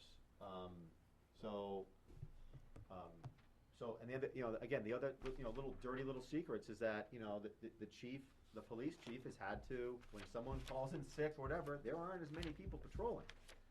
Maybe that's not noticeable, but he's not gonna tell you when we have less than the optimum amount of officers patrolling the streets, but that's what he has to deal with because he doesn't have that 30th officer. So, yes, we're making do, but there is somewhat of a consequence for that. By and large, we have, I think it's fair enough to say, Brian, that we have been fairly stable in our staffing for the last 5 years with some slight decreases in certain departments and some slight service reductions in some departments. No, and I guess I don't disagree, but the part I don't agree with is most people should just be happy to have their job. And they're getting, none of my guys have gotten raises in 3-4 years because they're just happy to have a job right now. So I guess it's kind of the same thing. I don't know. Right, and I just wanted to put proper That's context. just my opinion. Proper context around that. A couple Yeah, of no, years I ago, nobody got a raise. These guys in DPW, they Yep. haven't gotten a raise in 2 years. Yep. Last year, 2 years ago, when the police department and the dispatchers, the police officers and the dispatchers, they had, their deal was no raise in the first year, 3 1/4, 3 1/4. Fire department, same thing. They did not have a raise in that first year, 3 1/4, 3 1/4. So, and they were frozen on their steps. So in essence, they were getting about a 2 1/4% increase over each year for 3 years, which, if you look at inflation, has probably kept up, with inflation. Yeah. So, But Peter was talking about non-union employees specifically, weren't you? yeah. So I mean, is there a way for you to go back to your board and just address what he's asking and then report back to us? I mean, I yes. think it's a valid Yeah. issue, and I think he makes a good point, and it might be nice to just get feedback from your Yeah. board. Oh, sure. That's my job. I'm glad to hear That's it. why I'm here, to help make your life easy. No, I don't think you make it any easier, but. Just to add to the discussion, Go ahead. people in general, a lot of people have also lost pay, have reduced pay, even if they still maintain their job, they're lucky to keep a job. Overtime's been cut out And their healthcare costs still go up, so they're asked to pay more in health and a pay cut, so they're getting a double. I'm not everybody, but Average myself household included. income is down $4,000 a year. Absolutely. So, I mean, Can I- that people, we Uh-oh. should be sensitive about that kind of Whiteboard thing. again? No. No. Can I just, this will assist me in my conversations with the board, but can I get a straw vote on how many folks here would like me to go back to the selectmen expressing the concerns that were raised? Okay. I'm just He gonna looks abstain. stunned. I'm not against it, I'm just. That's I'm gonna okay, Diane, abstain on I that. completely understand. Okay. So it's 11-2, or is that right? Close There's to an it. Dick- abstention. Dick did Yeah, not. I abstained, Abstention, right. right, an abstention, okay. I just think it'd be interesting to see what they say. I mean, you say that they're looking to do it next year, but I mean, I think Peter made a good argument. I I- just would like to hear what their response is. It helps me if I can say that 11 members of the 14 want us to look at whether or not we should be implementing something like this in the coming year. That's all. For non-union, So right? those, Non-union, yeah. And Scott, You can't change what you have now already going, I already have Right, contracts, but. exactly. 2 of the 14 weren't here, too. In this performance pay, it's 1% to 3%. right.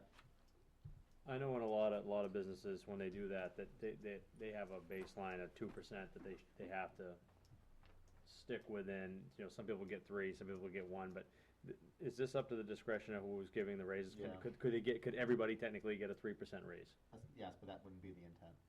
No, I understand it wouldn't be the intent, Right. but I'm just curious, because some places they do that. They say, listen, the department head, you gotta be, so many gotta be at 1, so many gotta be at 3, you're gonna come out at 2 in the No. middle, No. and figure out who falls within there. FYI, Pete, I just got an email from Ruth, who's been watching the meeting. She's on board with the letter. Oh, I just sent excellent, her a great. copy of it. Yeah. Hi, Ruth, hope you feel better. So, yeah, I will gladly do that. I guess I'll be on the agenda for the Monday school board meeting. And you know what, I mean, if anybody wants to, I mean, I guess the other thing too is our meetings are open. I mean, if you wanna come for public comment, we have, you would only speak on behalf of yourself, not the budget committee. But if you would like to, if anyone would ever like to come, I mean, we usually hold public comment at 6:10, or right around that, and then we hold it again towards the end of the meeting. We hold it twice. Well, I didn't know that. Yeah, so if you can't make it at 6:10, we hold it again. So just look at the, take a look at the agendas. Yeah, we Okay. try to do it twice so that some people can't make it because they're coming home from work. Oh, okay. Yeah. Good Can to I know. just clarify, you just said you were gonna be on the agenda for the Monday school board meeting? Not a school board, I meant selectmen's meeting. Oh, I so missed something. Pulled a He's- Brian and fell asleep. We're just seeing if you were awake. Brian, I'm like, wait a minute, oh. He's regressing back to when he was on the school I'm board. thinking about John Exactly. Stafford now. Ellen Oh, Bermowitz. no. So just like with the town side, can we, I wanna know where we are on the school budget.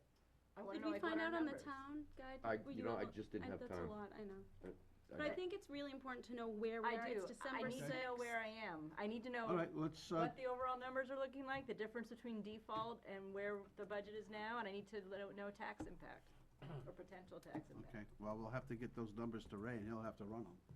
Okay. I did my own math on Monday, and, I had hard numbers of 330, but I knew I was neglecting a few, like 7,000s and 6,000s. You gotta be around 350. Of how much On we the How cut much from has the been school cut from board? the school board's budget? I reported to the board on Monday that it was over $330,000. Do you remember what the difference is between Yeah, default and the 749,000, right? Something like that? proposed budget? Ray gave it to us, yeah. Yeah, when I, Move that $200 roof remember out. at the Yeah. table, We're gonna be getting what a we lot had tried to closer. get it down to at our own table, and we just didn't feel we could and do what we felt needed to be done. And we were shy, like, what was it, 298 was from, we were So if we've taken like three. We were like 750, 798 over default. Yeah, I thought it was when 700 came and to you. change. Okay. that's what it is. So we'd be down around 400 right now? Yeah, and if you There we go. take 350 off of that, and 350 is a fair number, According to Ray, 749,000. 749,000, Okay, so okay. 400,000 just so I see where what we are kicked now. in. Yeah. So if you took that roof out, you'd be down to a $200,000 difference between default and the budget. Question is, does the roof absolutely need to be done? If yay, then we're crazy not to do it. If we can put it out a few years, I mean, I haven't seen it, you have. I know nothing I about think roofs. I think it's one of these things Is it where. leaking? It has leaked, Yeah. yes, that's why they did that one section. It is leaking. So, But that's, this current section is leaking now. right, and that's what, Yeah, it's not an arbitrary, you know. so it's here's what I've re- seen is that Repair, it needs to be done. you've got nail pops, which, you know, can happen, but, it just, based upon my experience, I think it's one of these things that if it goes like 2 years, I think it's gonna, roofs hit a point where Yeah, I know. it's just like, I live and under one. okay, and I think that's what you've got on your hands there. Yeah. I would err on the side of replacing this thing next summer. Then the question for you guys is, how do you do it? Through the budget or through an article? I'll bring it back. You know?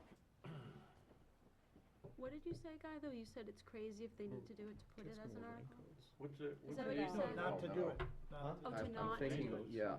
The I- age Scott mentioned earlier, and I agree with his historical perspective, that That the big So things they get put You roll a 20 years repair in out law, like so you that, might get 23. you're gonna get it passed in a special article.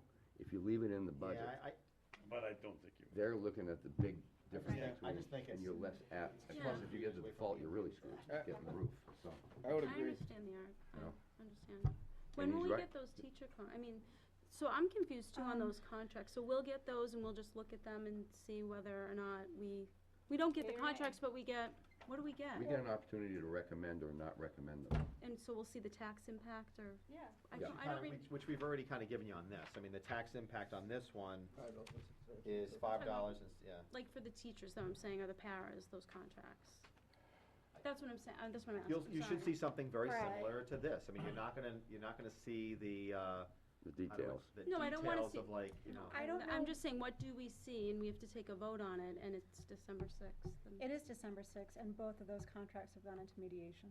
So I don't know when you're going to see them. Might we not see, might they not happen? It's possible. Oh. They're Well, an if you impasse. leave it in the budget and you go to a default budget, it's a matter of I know priorities. there is, What you gotta do. there is every intention to get a contract. When you Right. turn back money at the They end. want a contract. My fear is that if you do get a Do they look a at this default contract? budget, then if the roof does get cut, and now you're putting it for another year, that's my fear. But remember, when you get the default budget and you turn back $1 million that year, But that was the There's way no it reason was. you I don't couldn't know if have done the roof. we're told that's not the way it's gonna be, so. well, they say that every year, Scott.